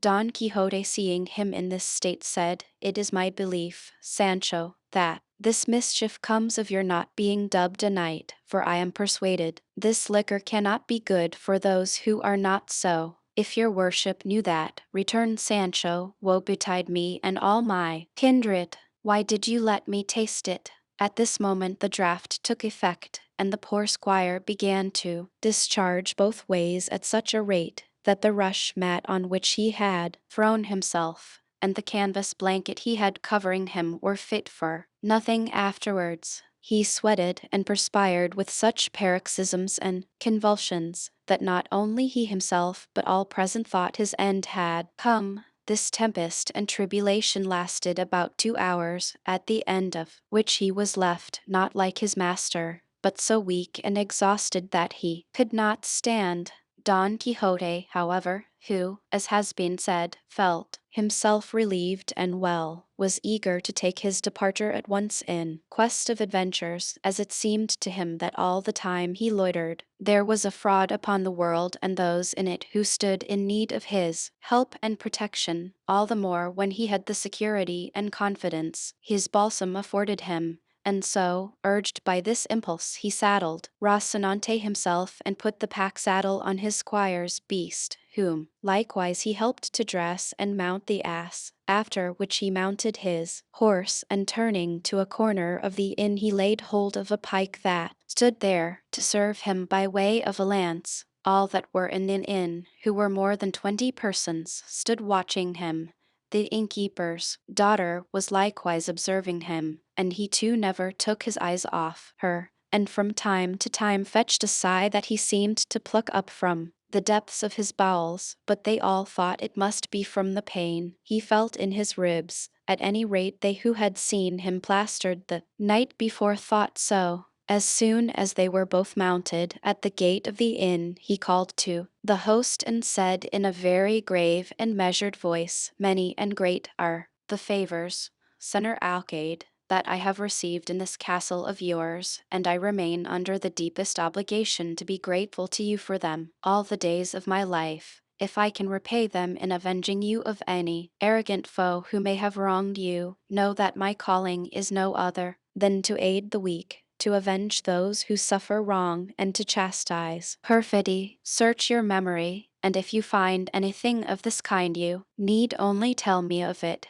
and I promise you by the order of knighthood, which I have received, to procure you satisfaction and reparation to the utmost of your desire." The innkeeper replied to him with equal calmness, "Sir Knight, I do not want your worship to avenge me of any wrong, because when any is done me, I can take what vengeance seems good to me. The only thing I want is that you pay me the score that you have run up in the inn last night, as well for the straw and barley for your 2 beasts as for supper and beds." "Then this is an inn," said Don Quixote. "And a very respectable one," said the innkeeper. "I have been under a mistake all this time," answered Don Quixote, "for, in truth, I thought it was a castle, and not a bad one. But since it appears that it is not a castle but an inn, all that can be done now is that you should excuse the payment, for I cannot contravene the rule of knights errant, of whom I know as a fact, and up to the present I have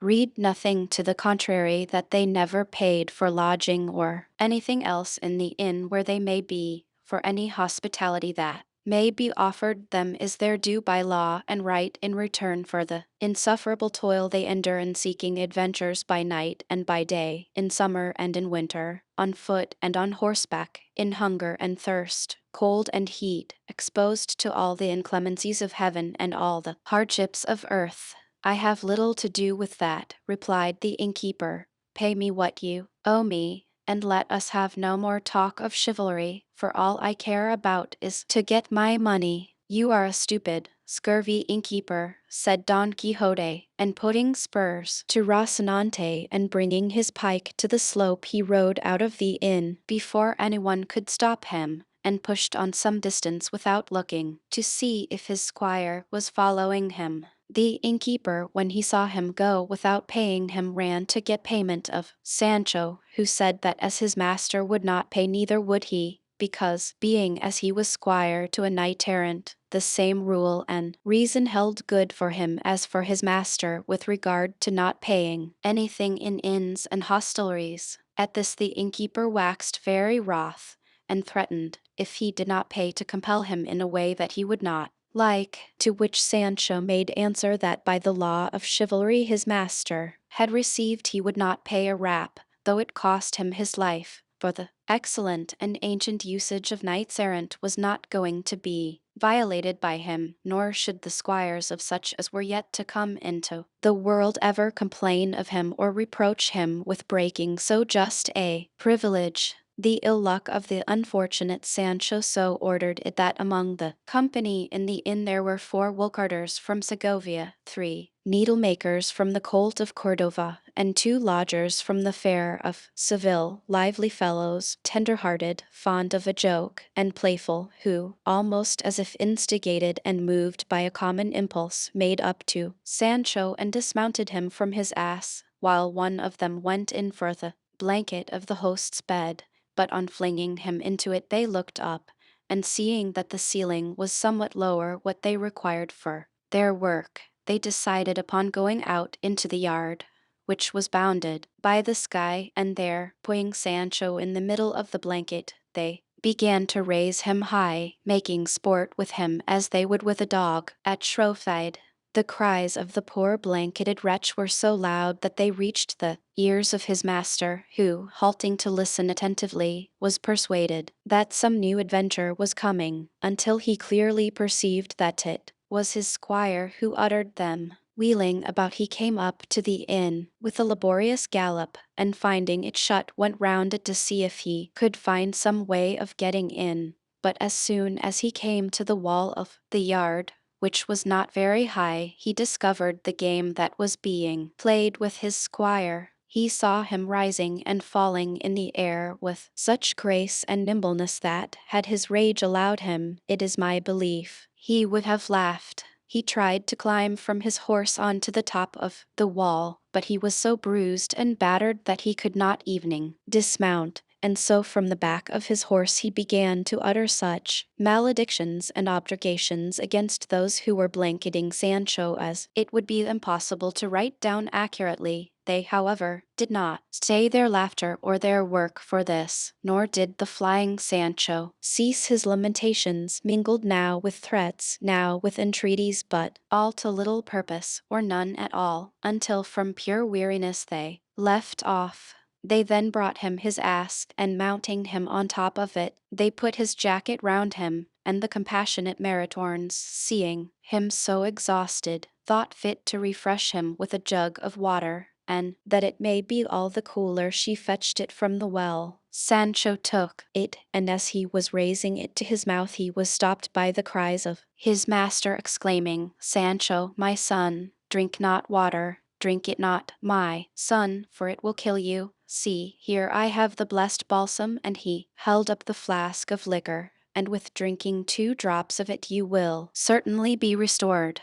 At these words Sancho turned his eyes asquint, and in a still louder voice said, "Can it be your worship has forgotten that I am not a knight? Or do you want me to end by vomiting up what bowels I have left after last night? Keep your liquor in the name of all the devils, and leave me to myself." And at one and the same instant he left off talking and began drinking. But as at the first sup he perceived it was water, he did not care to go on with it, and begged Maritornes to fetch him some wine, which she did with right good will, and paid for it with her own money. For truly they say of her that, though she was in that line of life, there was some faint and distant resemblance to a Christian about her. When Sancho had done drinking he dug his heels into his ass, and the gate of the inn being thrown open, he passed out very well pleased at having paid nothing and carried his point, though it had been at the expense of his usual sureties, his shoulders. It is true that the innkeeper detained his alforjas in payment of what was owing to him, but Sancho took his departure in such a flurry that he never missed them.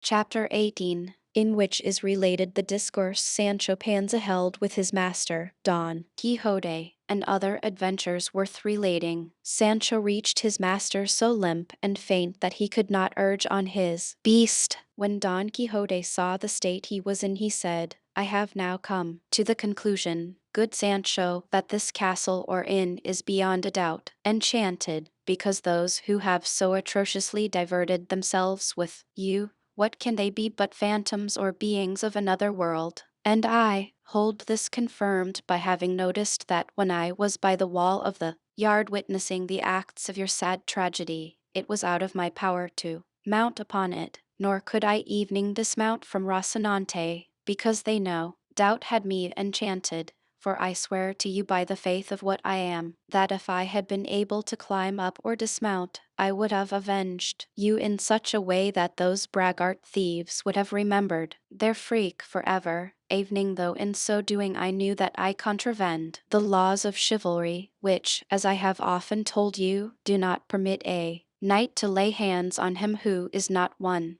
save in case of urgent and great necessity in defense of his own life and person. I would have avenged myself too if I could, said Sancho, whether I had been dubbed knight or not, but I could not, though for my part I am persuaded those who amused themselves with me were not phantoms or enchanted men, as your worship says, but men of flesh and bone like ourselves, and they all had their names, for I heard them name them when they were tossing me, and one was called Pedro Martinez and another Tenorio Hernandez, and the innkeeper, I heard, was called Juan Palonque the left-handed, so that, senor, your not being able to leap over the wall of the yard or dismount from your horse came of something else besides enchantments, and what I make out clearly from all this is that these adventures we go seeking will in the end lead us into such misadventures that we shall not know which is our right foot,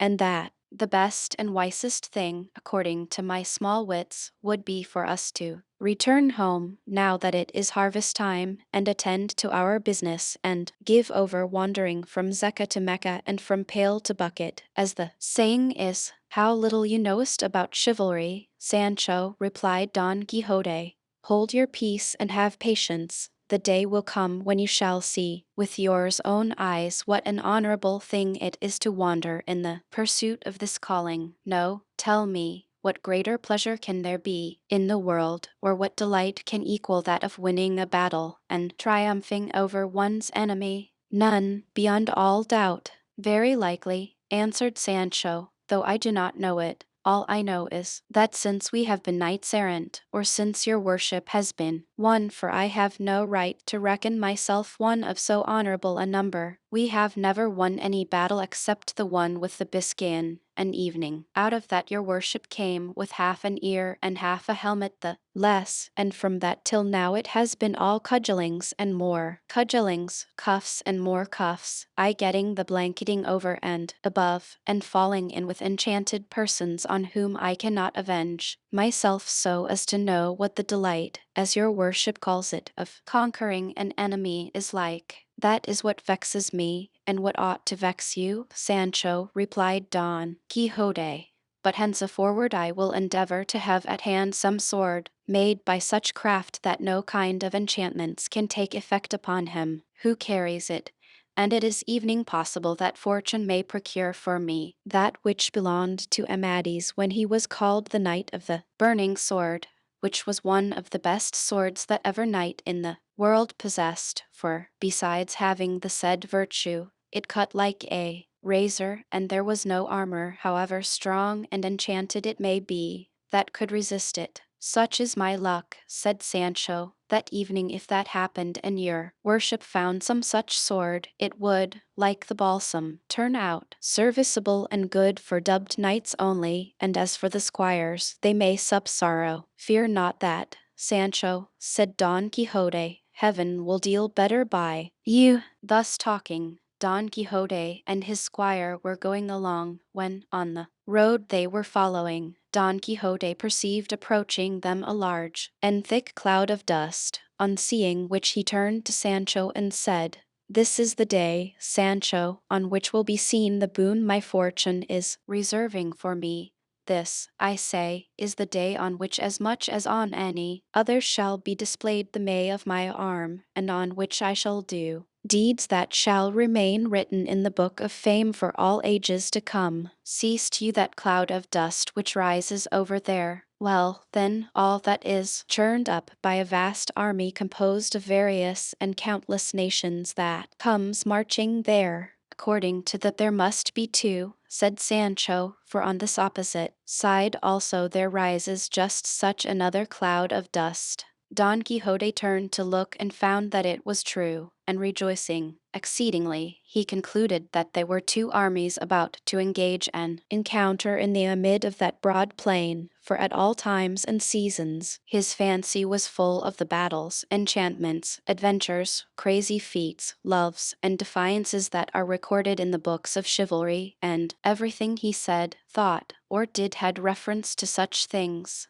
Now the cloud of dust he had seen was raised by two great droves of sheep coming along the same road in opposite directions, which, because of the dust, did not become visible until they drew near. But Don Quixote asserted so positively that they were armies that Sancho was led to believe it and say, "Well, and what are we to do, senor?" "What?" said Don Quixote. "Give aid and assistance to the weak and those who need it. And you must know, Sancho, that this which comes opposite to us is conducted and led by the mighty Emperor Alifanfarin, lord of the great isle of Trapabana. This other that marches behind me is that of his enemy, the king of the Garamantas, Pentapolin of the bare arm, for he always goes into battle with his right arm bare." "But why are these two lords such enemies?" "They are at enmity," replied Don Quixote, "because this Alifanfarin is a furious pagan and is in love with the daughter of Pentapolin, who is a very beautiful and moreover gracious lady and a Christian, and her father is unwilling to bestow her upon the pagan king unless he first abandons the religion of his false prophet Mahomet and adopts his own."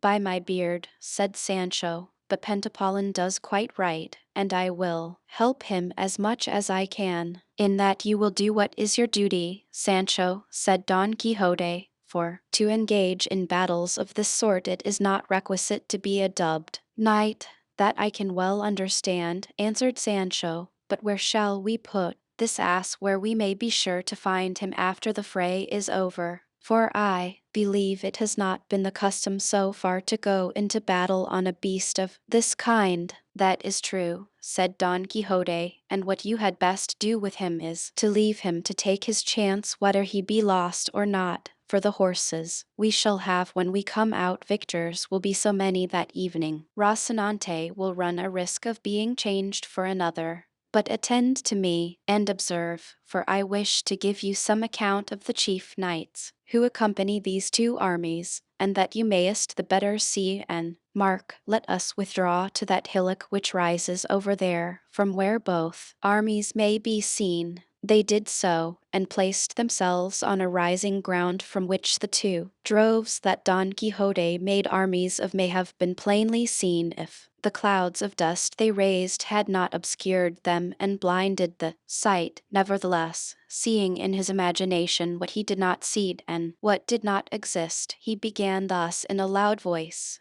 "That knight whom you seest over there in yellow armor, who bears upon his shield a lion crowned crouching at the feet of a damsel, is the valiant Loacalco, lord of the Silver Bridge. That one in armor with flowers of gold, who bears on his shield 3 crowns argent on an azure field, is the dreaded Micacolmo, Grand Duke of Quirosha. that other of gigantic frame. On his right hand is the ever dauntless Branda Barbaranda, Balach, lord of the three Arabias, who for armor wears that serpent skin, and has for shield a gate which, according to tradition, is one of those of the temple that Samson brought to the ground when by his death he revenged himself upon his enemies. But turn yours eyes to the other side, and you shall see in front and in the van of this other army the ever victorious and never vanquished Timonel of Carcagona, prince of New Biscay, who comes in armor with arms quartered azure, vert, white, and yellow, and bears on his shield a cat or on a field tawny with a motto, which says Mayu,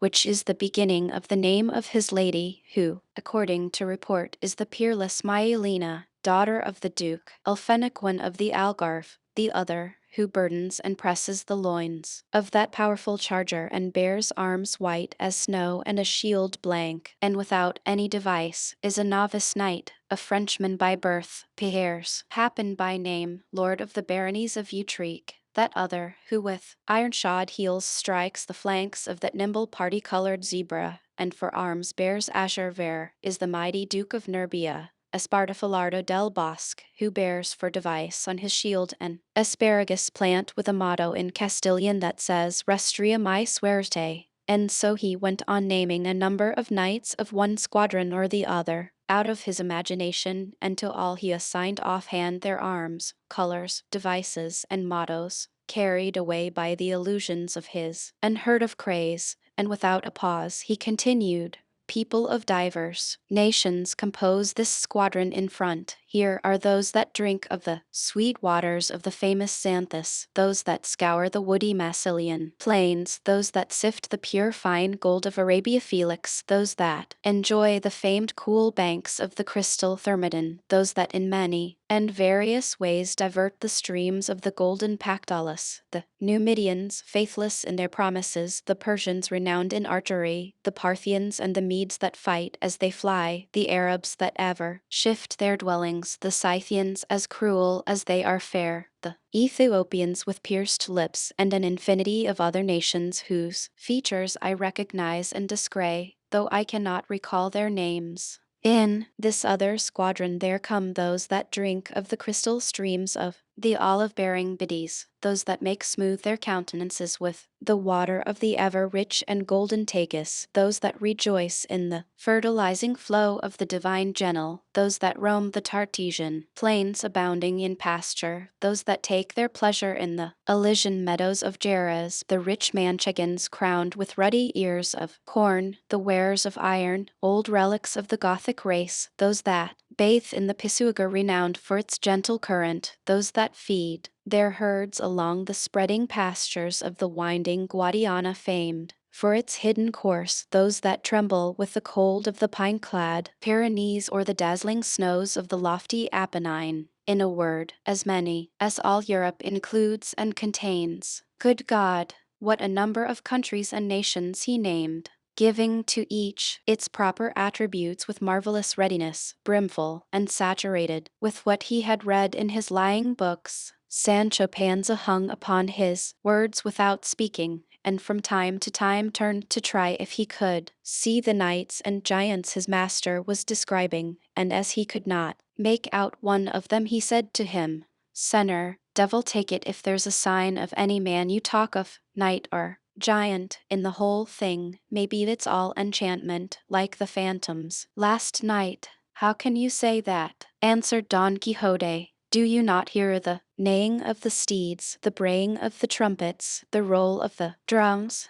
I hear nothing but a great bleating of ewes and sheep, said Sancho, which was true, for by this time the two flocks had come close. The fear you are in, Sancho, said Don Quixote, prevents you from seeing or hearing correctly, for one of the effects of fear is to derange the senses and make things appear different from what they are. If you are in such fear, withdraw to one side and leave me to myself, for alone I suffice to bring victory to that side to which I shall give my aid. And so saying he gave Rocinante the spur, and putting the lance in rest, shot down the slope like a thunderbolt. Sancho shouted after him, crying, Come back, Senor Don Quixote, I vow to God they are sheep and use you, are charging. Come back, unlucky the father that begot me. What madness is this? Look, there is no giant, nor knight, nor cats, nor arms, nor shields quartered or whole, nor ver azure or bedeviled. What are you about, sinner, that I am before God? But not for all these entreaties did Don Quixote turn back. On the contrary, he went on shouting out, Ho, knights, ye who follow and fight under the banners of the valiant emperor Pentapolin of the bare arm, follow me all, ye shall see how easily I shall give him his revenge over his enemy Alifanfaron of the Trapobana. So saying, he dashed into the amid of the squadron of youths and began spearing them with as much spirit and intrepidity as if he were transfixing mortal enemies in earnest. The shepherds and drovers, accompanying the flock, shouted to him to desist. Seeing it was no use, they ungirt their slings and began to salute his ears with stones as big as one's fist. Don Quixote gave no heed to the stones, but, letting drive, right and left kept saying, Where are you, proud Alifanfaron? Come before me. I am a single knight,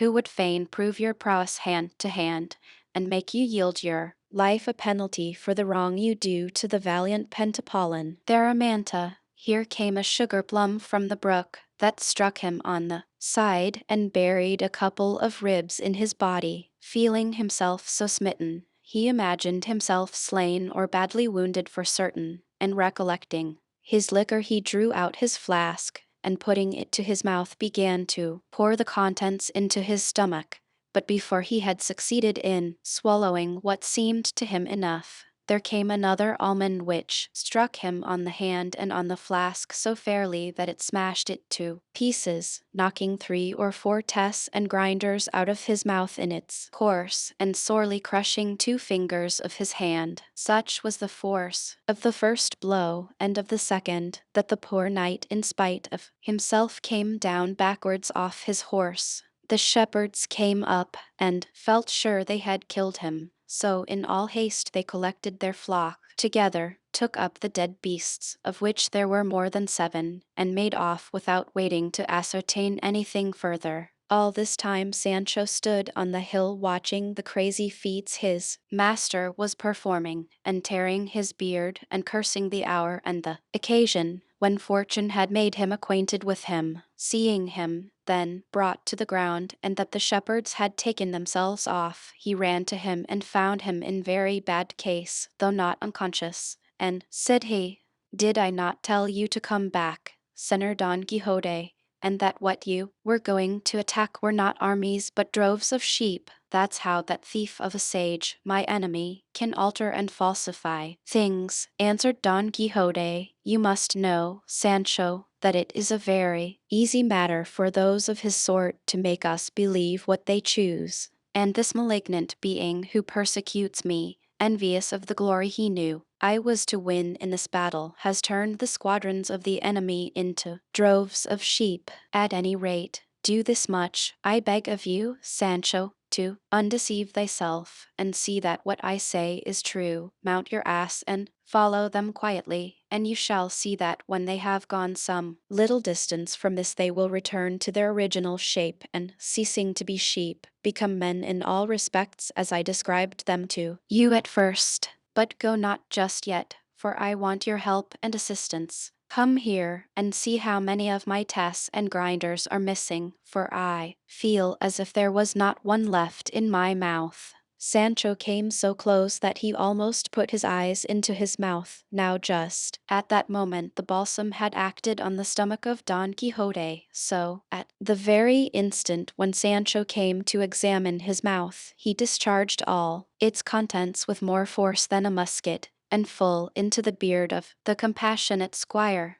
Holy Mary, cried Sancho, what is this that has happened me? Clearly, this sinner is mortally wounded, as he vomits blood from the mouth, but, considering the matter a little more closely, he perceived by the color, taste, and smell that it was not blood but the balsam from the flask, which he had seen him drink, and he was taken with such a loathing that his stomach turned, and he vomited up his inside over his very master. and both were left in a precious state. Sancho ran to his ass to get something with which to clean himself and relieve his master out of his alforjas, but not finding them, he well near took leave of his senses, and cursed himself anew, and in his heart resolved to quit his master and return home, evening though he forfeited the wages of his service and all hopes of the promised island. Don Quixote now rose, and putting his left hand to his mouth to keep his tests from falling out altogether, with the other he laid hold of the bridle of Rocinante, who had never stirred from his master's side, so loyal and well-behaved was he, and betook himself to where the squire stood leaning over his ass with his hand to his cheek, like one in deep dejection.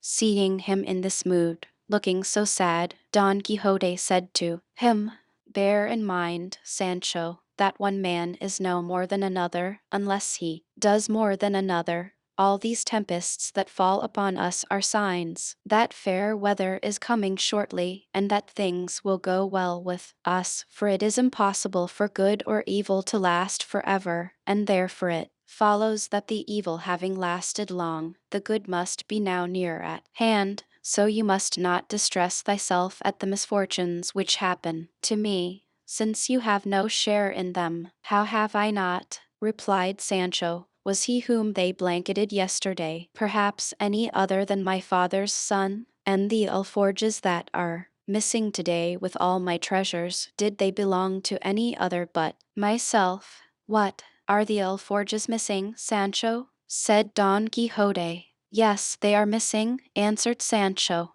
"In that case we have nothing to eat today," replied Don Quixote. "It would be so," answered Sancho, "if there were none of the herbs your worship says you know in these meadows, those with which knights errant, as unlucky as your worship, are wont to supply such like shortcomings." "For all that," answered Don Quixote, "I would rather have just now a quarter of bread or a loaf and a couple of pilchards' heads than all the herbs described by Dioscorides, evening with Dr. Laguna's notes. Nevertheless, Sancho the Good, mount your beast and come along with me, for God, who provides for all things, will not fail us more especially when we are so active in his service as we are, since he fails not the midges of the air, nor the grubs of the earth, nor the tadpoles of the water, and is so merciful that he makes his sun to rise on the good and on the evil, and sends rain on the unjust and on the just."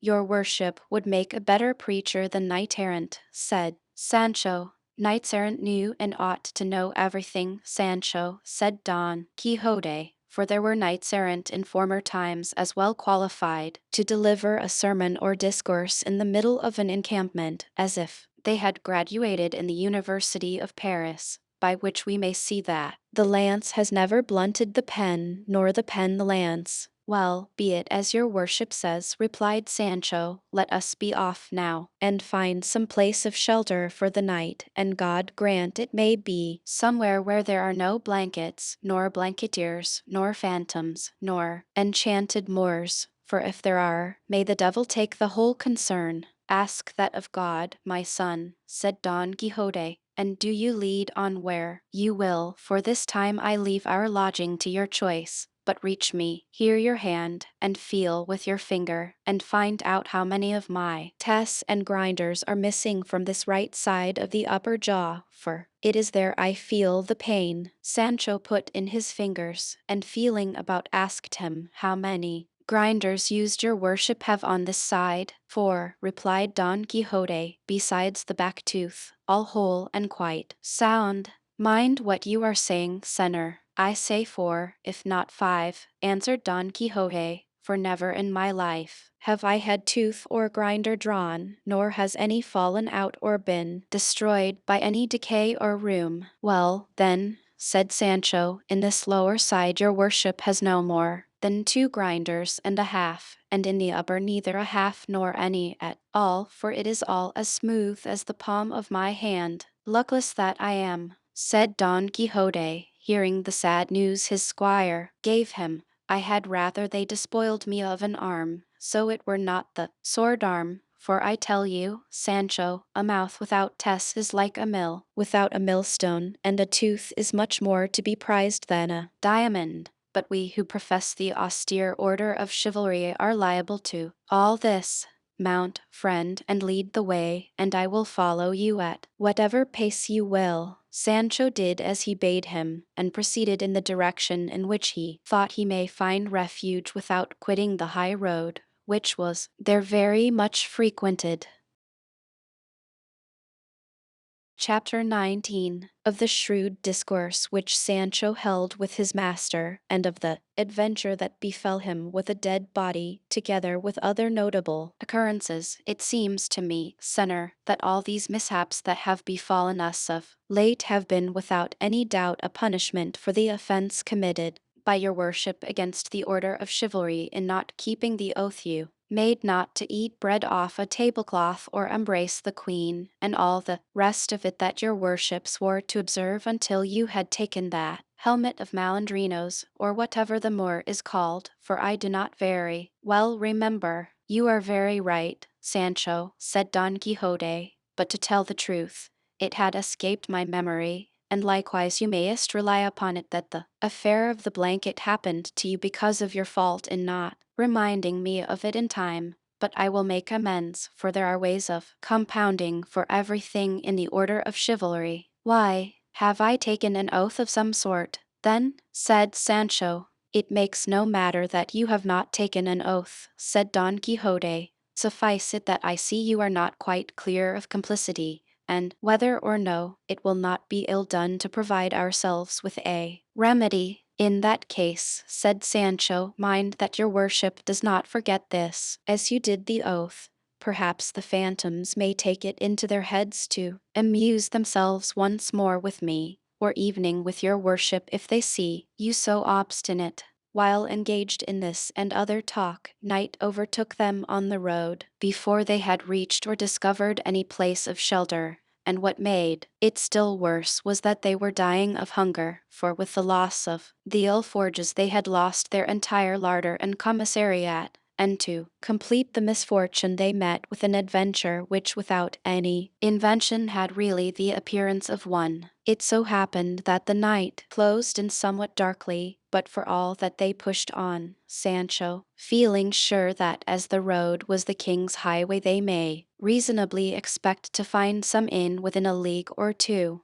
Going along, then, in this way, the night dark, the squire hungry, the master sharp set, they saw coming towards them on the road they were traveling a great number of lights which looked exactly like stars in motion. Sancho was taken aback at the sight of them, nor did Don Quixote altogether relish them. The one pulled up his ass by the halter, the other his hack by the bridle, and they stood still, watching anxiously to see what all this would turn out to be, and found that the lights were approaching them, and the nearer they came the greater they seemed, at which spectacle Sancho began to shake like a man dosed with mercury, and Don Quixote's hair stood on end. He, however, plucking up spirit a little, said, "This, no doubt, Sancho, will be a most mighty and perilous adventure, in which it will be needful for me to put forth all my valor and resolution." "Unlucky me," answered Sancho, "if this adventure happens to be one of phantoms, as I am beginning to think it is. Where shall I find the ribs to bear it?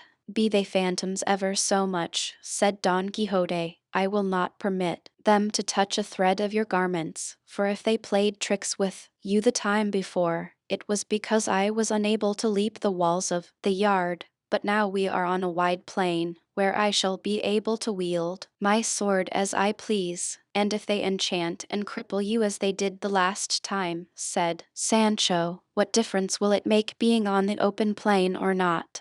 "For all that," replied Don Quixote, "I entreat you, Sancho, to keep a good heart, for experience will tell you what mine is." "I will, please God," answered Sancho, and the two retiring to one side of the road set themselves to observe closely what all these moving lights may be, and very soon afterwards they made out some 20 encamisados, all on horseback, with lighted torches in their hands, the awe-inspiring aspect of whom completely extinguished the courage of Sancho, who began to chatter with his test like one in the cold fit of an ague, and his heart sank and his tests chattered still more when they perceived distinctly that behind them there came a litter covered over with black and followed by 6 more mounted figures in mourning down to the very feet of their mules, for they could perceive plainly they were not horses by the easy pace at which they went, and as the encamisados came along they muttered to themselves in a low plaintive tone,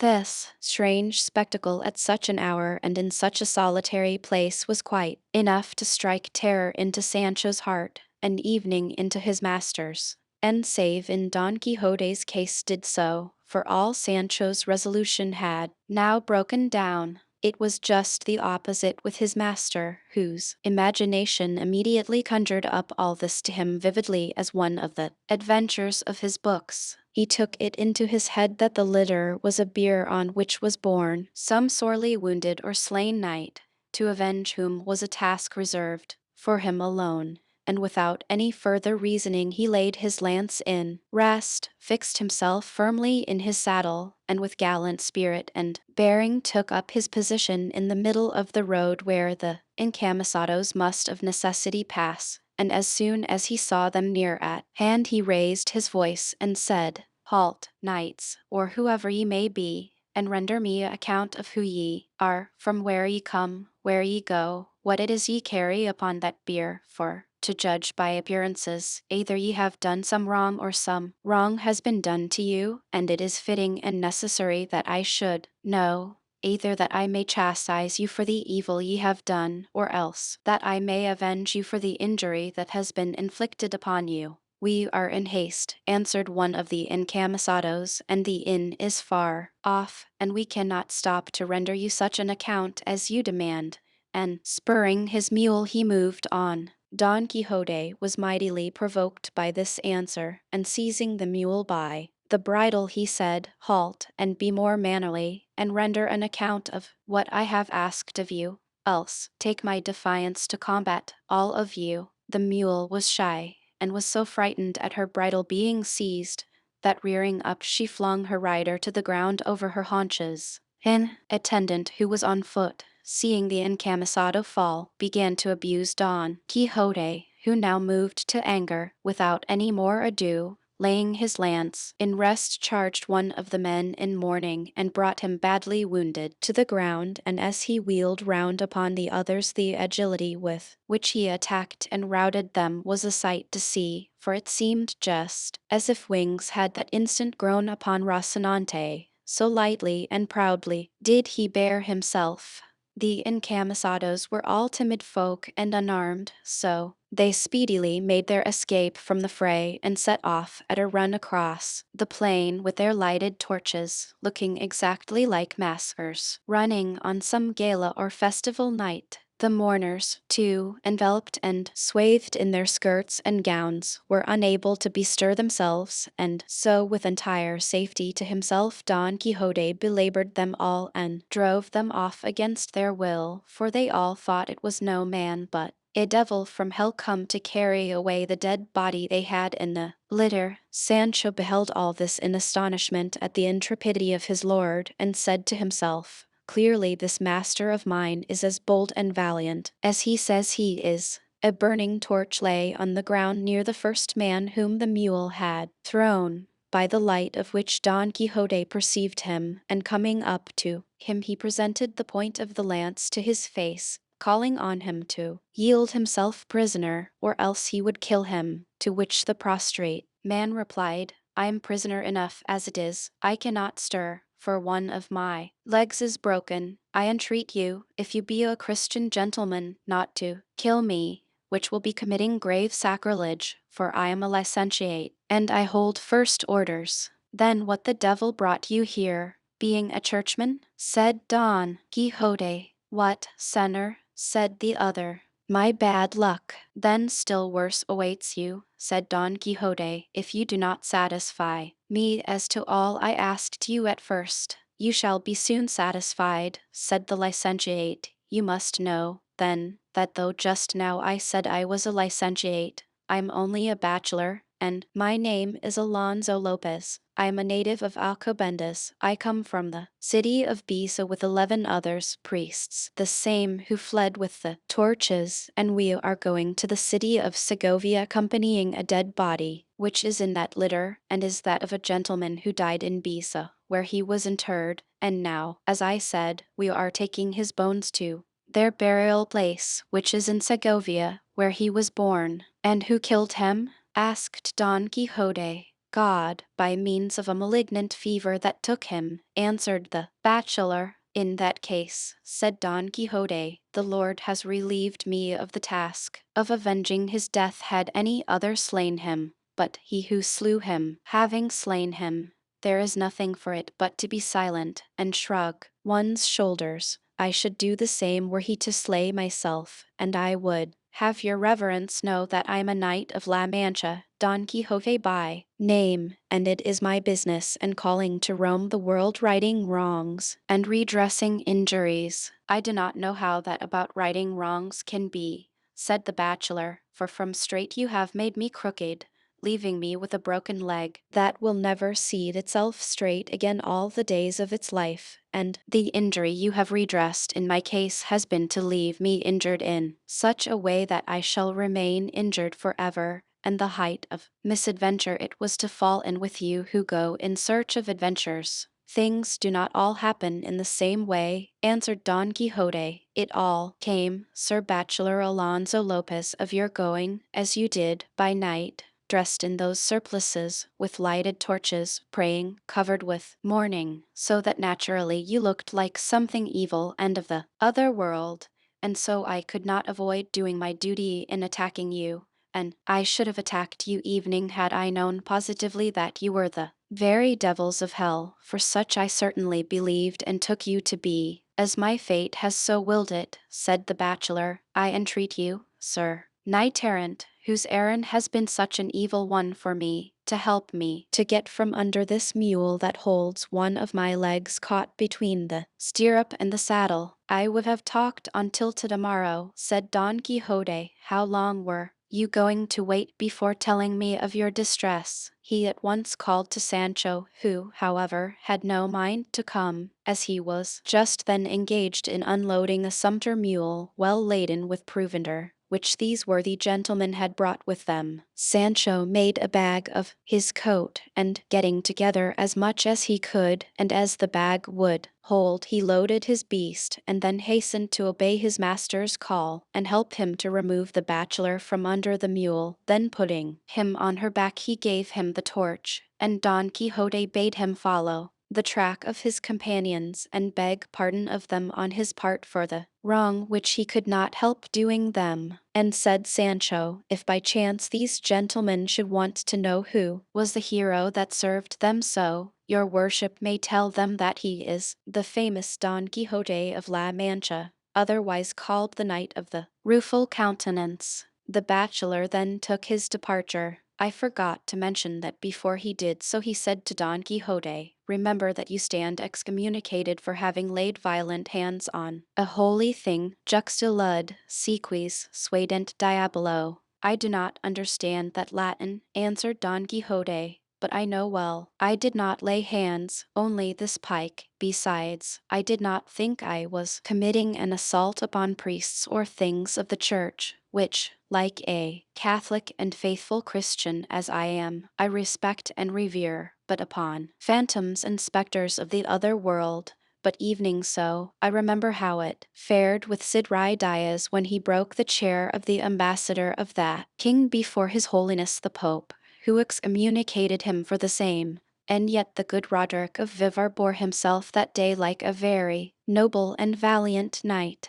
On hearing this the bachelor took his departure, as has been said, without making any reply, and Don Quixote asked Sancho what had induced him to call him the Knight of the Rueful Countenance more than at any other time. I will tell you, answered Sancho, it was because I have been looking at you for some time by the light of the torch held by that unfortunate and truly your worship has got of late the most ill-favored countenance I ever saw. It must be either owing to the fatigue of this combat, or else to the want of tests and grinders. It is not that, replied Don Quixote, but because the sage whose duty it will be to write the history of my achievements must have thought it proper that I should take some distinctive name, as all knights of yore did, one being he of the burning sword, another he of the unicorn, this one he of the damsels, that he of the phoenix, another the knight of the griffin, and another he of the death, and by these names and designations they were known all the world round, and so I say that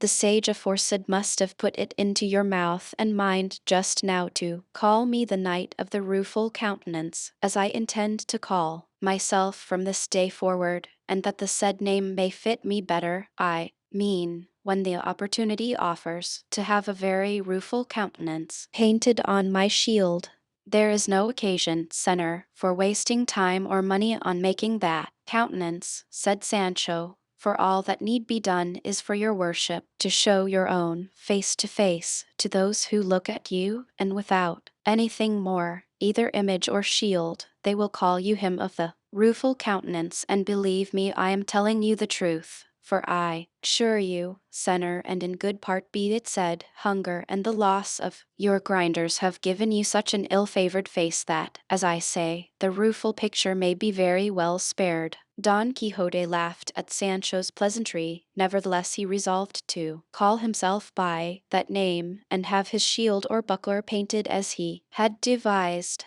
Don Quixote would have looked to see whether the body in the litter were bones or not, but Sancho would not of it, saying, Senor, you have ended this perilous adventure more safely for yourself than any of those I have seen. Perhaps these people, though beaten and routed, may bethink themselves that it is a single man that has beaten them, and feeling sore and ashamed of it may take heart and come in search of us and give us trouble enough. The ass is in proper trim, the mountains are near at hand, hunger presses, we have nothing more to do but make good our retreat, and as the saying is, the dead to the grave, and the living to the loaf. And driving his ass before him he begged his master to follow, who, feeling that Sancho was right, did so without replying, and after proceeding some little distance between two hills they found themselves in a wide and retired valley, where they alighted, and Sancho unloaded his beast, and stretched upon the green grass, with hunger for sauce. They breakfasted, dined, lunched, and supped all at once, satisfying their appetites with more than one store of cold meat, which the dead man's clerical gentlemen, who seldom put themselves on short allowance, had brought with them on their sumpter mule.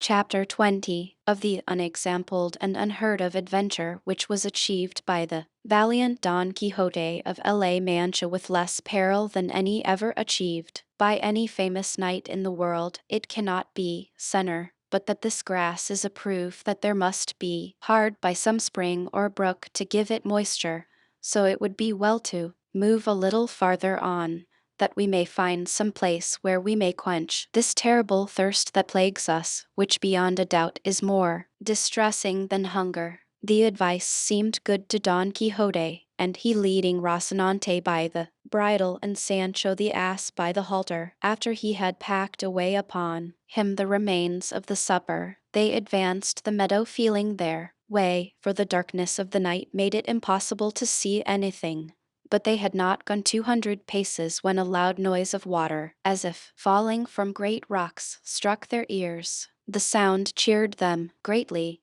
but halting to make out by listening from what quarter it came, they heard unseasonably another noise which spoiled the satisfaction the sound of the water gave them, especially for Sancho, who was by nature timid and faint-hearted. They heard, I say, strokes falling with a measured beat, and a certain rattling of iron and chains that, together with the furious din of the water, would have struck terror into any heart but Don Quixote's. The night was, as has been said, dark, and they had happened to reach a spot in among some tall trees, whose leaves, stirred by a gentle breeze, made a low ominous sound, so that What with the solitude, the place, the darkness, the noise of the water, and the rustling of the leaves, everything inspired awe and dread, more especially as they perceived that the strokes did not cease, nor the wind lull, nor morning approach, to all which may be added their ignorance as to where they were. But Don Quixote, supported by his intrepid heart, leaped on Rocinante, and bracing his buckler on his arm, brought his pike to the slope, and said, "Friend Sancho, know that I by heavens will have been born in this our iron age to revive in it the age of gold, or the golden as it is called. I am he for whom perils, mighty achievements, and valiant deeds are reserved. I am, I say again, he who is to revive the knights of the Round Table, the 12 of France, and the 9 worthies, and he who is to consign to oblivion the Platters, the Tablantes, the Olivantes and Turantes, the Phoebuses and Belenises, with the whole herd of famous knights errant of days gone by, performing in these in which I live such exploits, marvels, and feats of arms as shall obscure their brightest deeds. You do mark well, faithful and trusty squire, the gloom of this night, its strange silence, the dull confused murmur of those trees, the awful sound of that water in quest of which we came, that seems as though it were precipitating and dashing itself down from the lofty mountains of the moon, and that incessant hammering that wounds and pains our ears, which things altogether and each of itself are enough to instill fear, dread, and dismay into the breast of Mars himself, much more into one not used to hazards and adventures of the kind. Well, then, all this that I put before you is but an incentive and stimulant to my spirit, making my heart burst in my bosom through eagerness to engage in this adventure, arduous as it promises to be. Therefore tighten Rocinante's girths a little, and God be with you. Wait for me here 3 days and no more, and if in that time I come not back, you can return to our village, and from there, to do me a favor and a service, you will go to El Toboso, where you shall say to my incomparable Lady Dulcinea that her captive knight has died in attempting things that may make him worthy of being called hers." When Sancho heard his master's words, he began to weep in the most pathetic way, saying, "Senor, I know not why your worship wants to attempt this so dreadful adventure. It is night now, no one sees us here. We can easily turn about and take ourselves out of danger, evening if we don't drink for 3 days to come, and as there is no one to see us, all the less will there be anyone to set us down as cowards. Besides, I have many a time heard the curate of our village, whom your worship knows well, preach that he who seeks danger perishes in it. So it is not right to tempt God by trying so tremendous a feat from which there can be no escape save by a miracle, and heaven has performed enough of them for your worship in delivering you from being blanketed as I was, and bringing you out victorious and safe and sound from among all those enemies that were with the dead man. And if all this does not move or soften that hard heart, let this thought and reflection move it, that you will have hardly quitted this spot when, from pure fear, I shall yield my soul up to anyone that will take it. I left home and wife and children to come and serve your worship, trusting to do better and not worse, but as covetousness bursts the bag, it has rent my hopes asunder, for just as I had them highest about getting that wretched unlucky island your worship has so often promised me, I see that, instead and in lieu of it, you mean to desert me now in a place so far from human reach. For God's sake, master mine, deal not so unjustly by me, and if your worship will not entirely give up attempting this feat, at least put it off till morning, for by what the lore I learned when I was a shepherd tells me it cannot want 3 hours of dawn now, because the mouth of the horn is overhead and makes midnight in the line of the left arm. How can you see, Sancho, said Don Quixote, where it makes that line, or where this mouth or this occiput is that you talkest of, when the night is so dark that there is not a star to be seen in the whole heaven? That's true, said Sancho, but fear has sharp eyes and sees things underground much more above in heavens. Besides, there is good reason to show that it now wants but little of day. "Let it want what it may," replied Don Quixote, "it shall not be said of me now or at any time that tears or entreaties turned me aside from doing what was in accordance with knightly usage, and so I beg of you, Sancho, to hold your peace, for God, who has put it into my heart to undertake now this so unexampled and terrible adventure, will take care to watch over my safety and console your sorrow. What you have to do is to tighten Rocinante's girths well, and wait here, for I shall come back shortly, alive or dead." Sancho, perceiving it his master's final resolve, and how little his tears, counsels, and entreaties prevailed with him, determined to have recourse to his own ingenuity and compel him, if he could,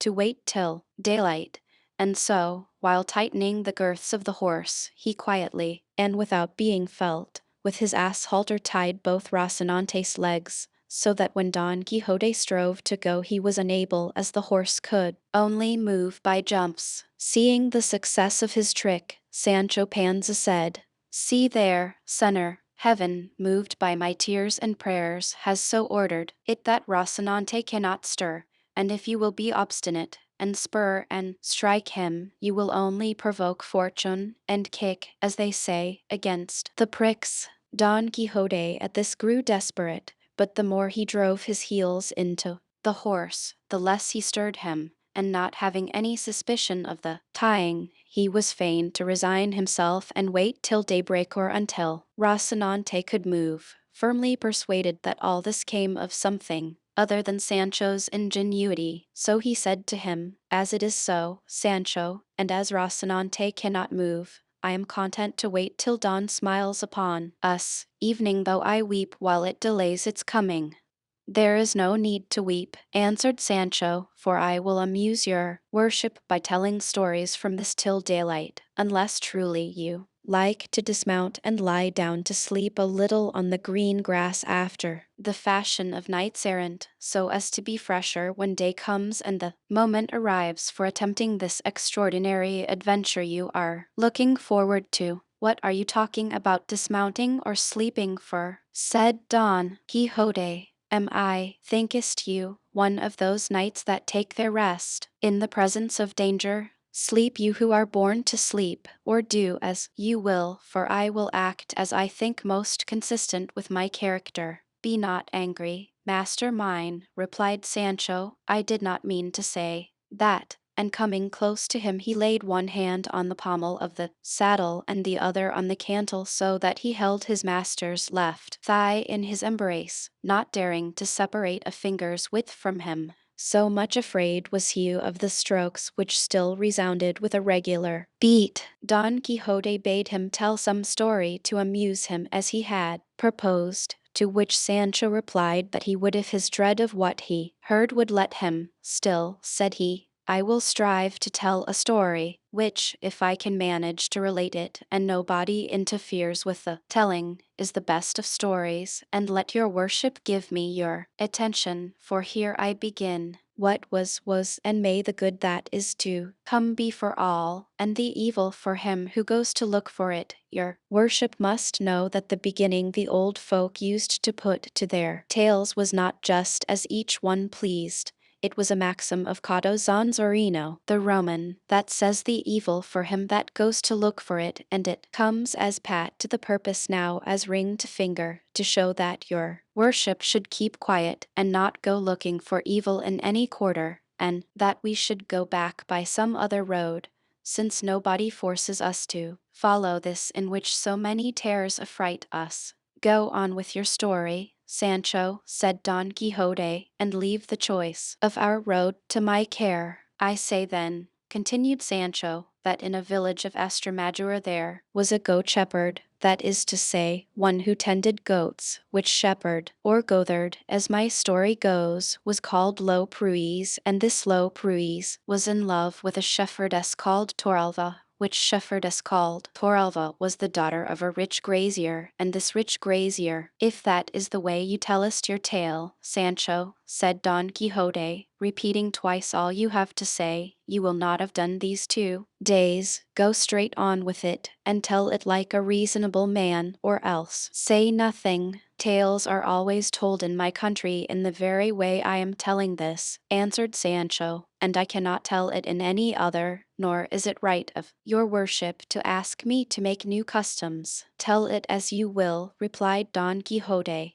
and as fate will have it, that I cannot help listening to you. Go on. And so, lord of my soul, continued Sancho, as I have said, this shepherd was in love with Torelva the shepherdess, who was a wild buxom lass with something of the look of a man about her, for she had little moustaches. I fancy I see her now. Then you knew her? Said Don Quixote. I did not know her, said Sancho, but he who told me the story said it was so true and certain that when I told it to another I may safely declare and swear I had seen it all myself. And so in course of time, the devil, who never sleeps and puts everything in confusion, contrived that the love the shepherd bore the shepherdess turned into hatred and ill will, and the reason, according to evil tongues, was some little jealousy she caused him that crossed the line and trespassed on forbidden ground, and so much did the shepherd hate her from that time forward, that, in order to escape from her, he determined to quit the country and go where he should never set eyes on her again. Torelva, when she found herself spurned by Lope, was immediately smitten with love for him, though she had never loved him before. That is the natural way of women, said Don Quixote, to scorn the one that loves them and love the one that hates them. Go on, Sancho. It came to pass, said Sancho, that the shepherd carried out his intention, and driving his goats before him took his way across the plains of Estremadura to pass over into the kingdom of Portugal. Toralva, who knew of it, went after him, and on foot and barefoot, followed him at a distance, with a pilgrim's staff in her hand and a scrip round her neck, in which she carried, it is said, a bit of looking-glass and a piece of a comb and some little pot or other of paint for her face. But let her carry what she did, I am not going to trouble myself to prove it.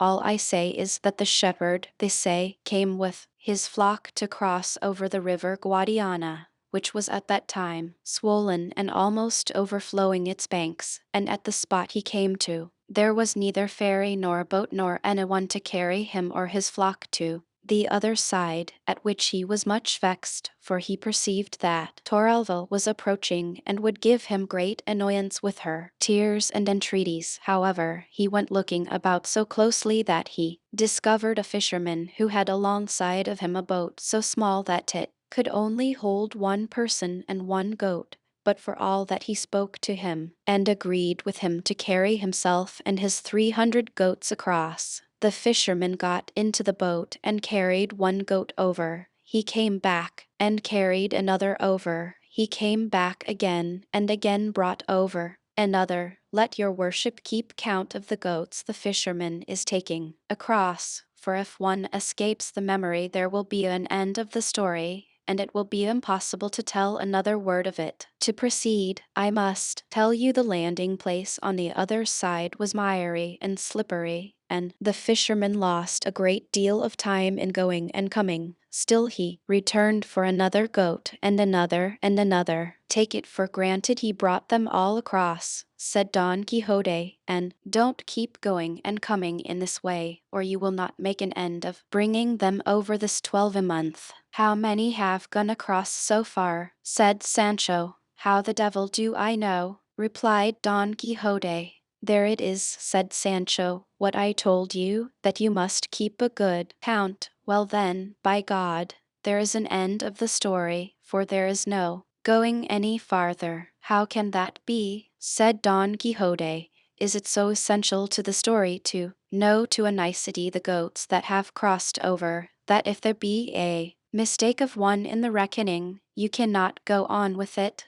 No, senor, not a bit, replied Sancho, for when I asked your worship to tell me how many goats had crossed, and you answered you did not know, at that very instant all I had to say passed away out of my memory, and, faith, there was much virtue in it. and entertainment. So, then, said Don Quixote, the story has come to an end, as much as my mother has, said Sancho. In truth, said Don Quixote, you have told one of the rarest stories, tales, or histories that anyone in the world could have imagined, and such a way of telling it and ending it was never seen nor will be in a lifetime, though I expected nothing else from your excellent understanding. But I do not wonder, for perhaps those ceaseless strokes may have confused your wits. All that may be, replied Sancho, but I know that as to my story, all that can be said is that it ends there where the mistake in the count of the passage of the goats begins.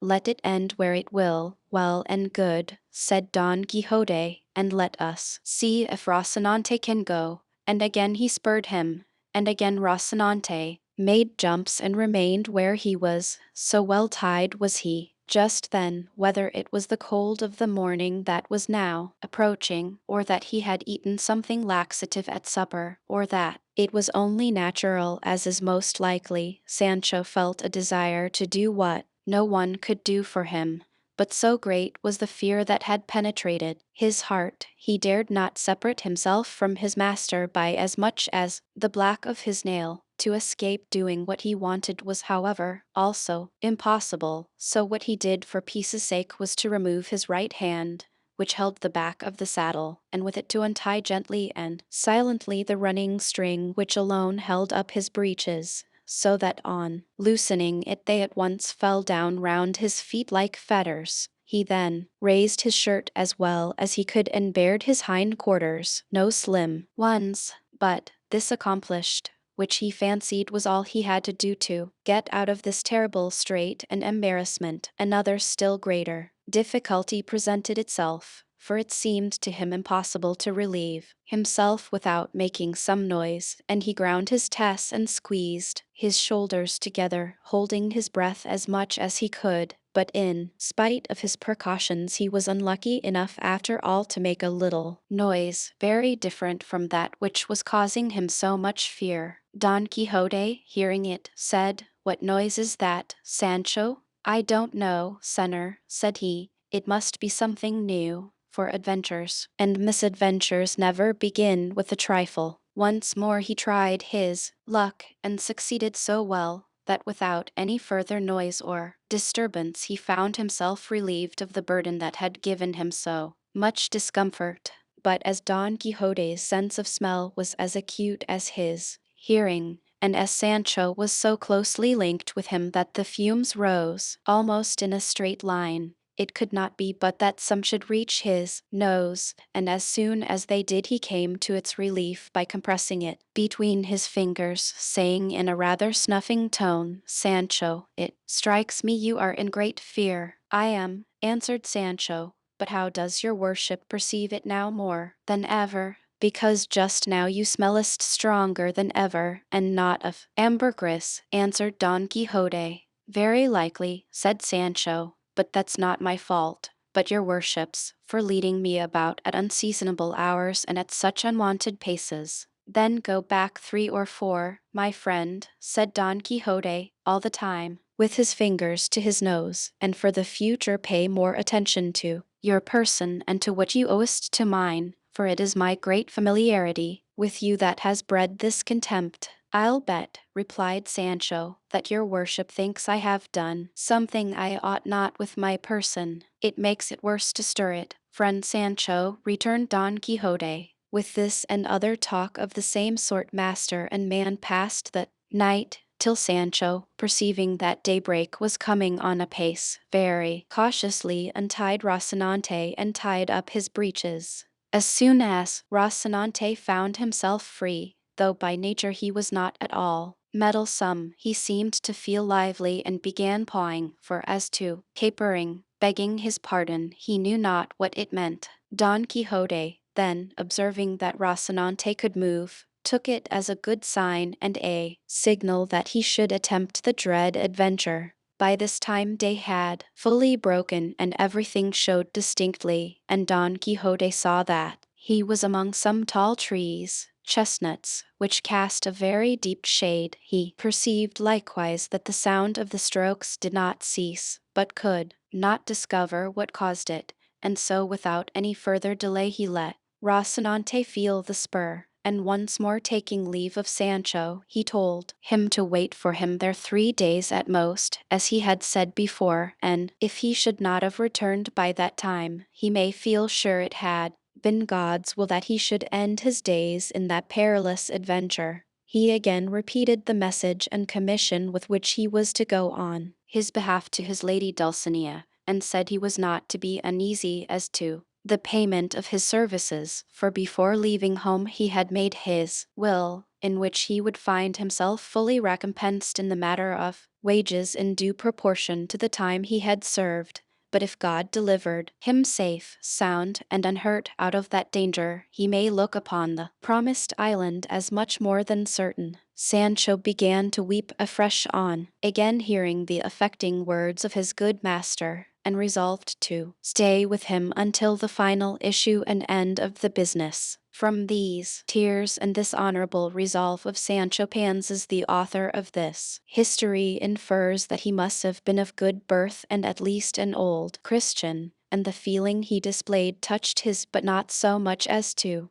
make him show any weakness. On the contrary, hiding what he felt as well as he could, he began to move towards that quarter from where the sound of the water and of the strokes seemed to come. Sancho followed him on foot, leading by the halter, as his custom was, his ass, his constant comrade in prosperity or adversity, and advancing some distance through the shady chestnut trees they came upon a little meadow at the foot of some high rocks, down which a mighty rush of water flung itself. At the foot of the rocks were some rudely constructed houses looking more like ruins than houses, from among which came, they perceived, the din and clatter of blows, which still continued without intermission. Rocinante took fright at the noise of the water and of the blows, but quieting him, Don Quixote advanced step by step towards the houses, commending himself with all his heart to his lady, imploring her support in that dread pass and enterprise, and on the way commending himself to God,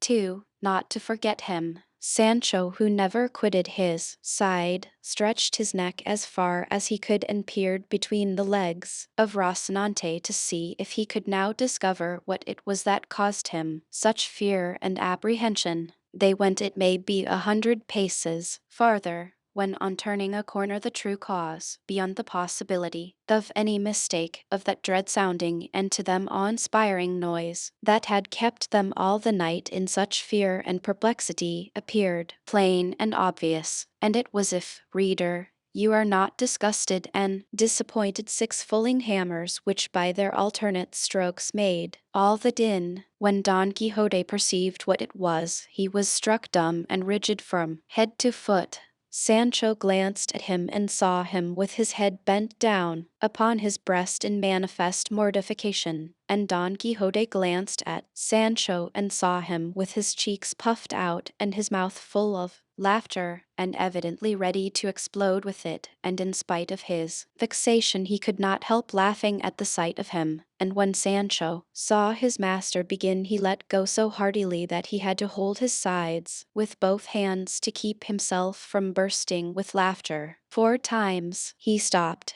and as many times did his laughter break out afresh with the same violence as at first, whereat Don Quixote grew furious above all, when he heard him say mockingly, "You must know, friend Sancho, that of heaven's will I was born in this our iron age to revive in it the golden, or age of gold. I am he for whom are reserved perils, mighty achievements, valiant deeds," and here he went on repeating the words that Don Quixote uttered the first time they heard the awful strokes. Don Quixote, then, seeing that Sancho was turning him into ridicule, was so mortified and vexed that he lifted up his pike and smote him 2 such blows that if, instead of catching them on his shoulders, he had caught them on his head, there would have been no wages to pay, unless truly to his heirs. Sancho, seeing that he was getting an awkward return in earnest for his jest, and fearing his master may carry it still further, said to him very humbly, "Calm yourself, sir, for by God I am only joking."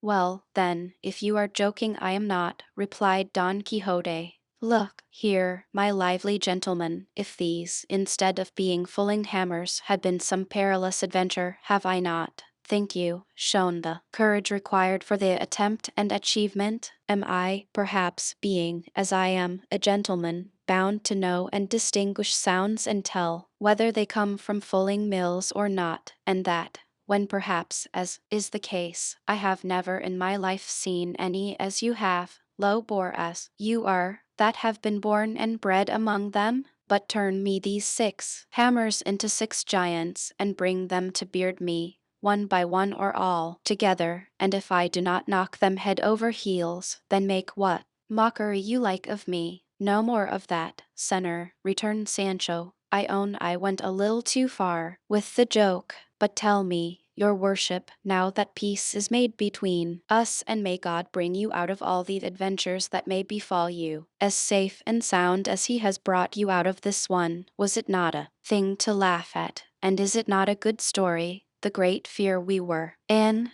at least, that I was in, for as to your worship I see now that you neither know nor understand what either fear or dismay is." "I do not deny," said Don Quixote, "that what happened to us may be worth laughing at, but it is not worth making a story about, for it is not every one that is shrewd enough to hit the right point of a thing. At any rate," said Sancho, "your worship knew how to hit the right point with your pike, aiming at my head and hitting me on the shoulders, thanks be to God and my own smartness in dodging it. But let that pass, all will come out in the scouring, for I have heard say he loves you well that makes you weep, and moreover that it is the way with great lords after any hard words they give a servant to give him a pair of breeches, though I do not know what they give after blows, unless it be that knights errant after blows give islands or kingdoms on the mainland." "It may be on the dice," said Don Quixote, "that all you sayest will come true. Overlook the past, for you are shrewd enough to know that our first movements are not in our own control, and one thing for the future, bear in mind that you curb and restrain your loquacity in my company, for in all the books of chivalry that I have read, and they are innumerable, I never met with a squire who talked so much to his lord as you do to yours.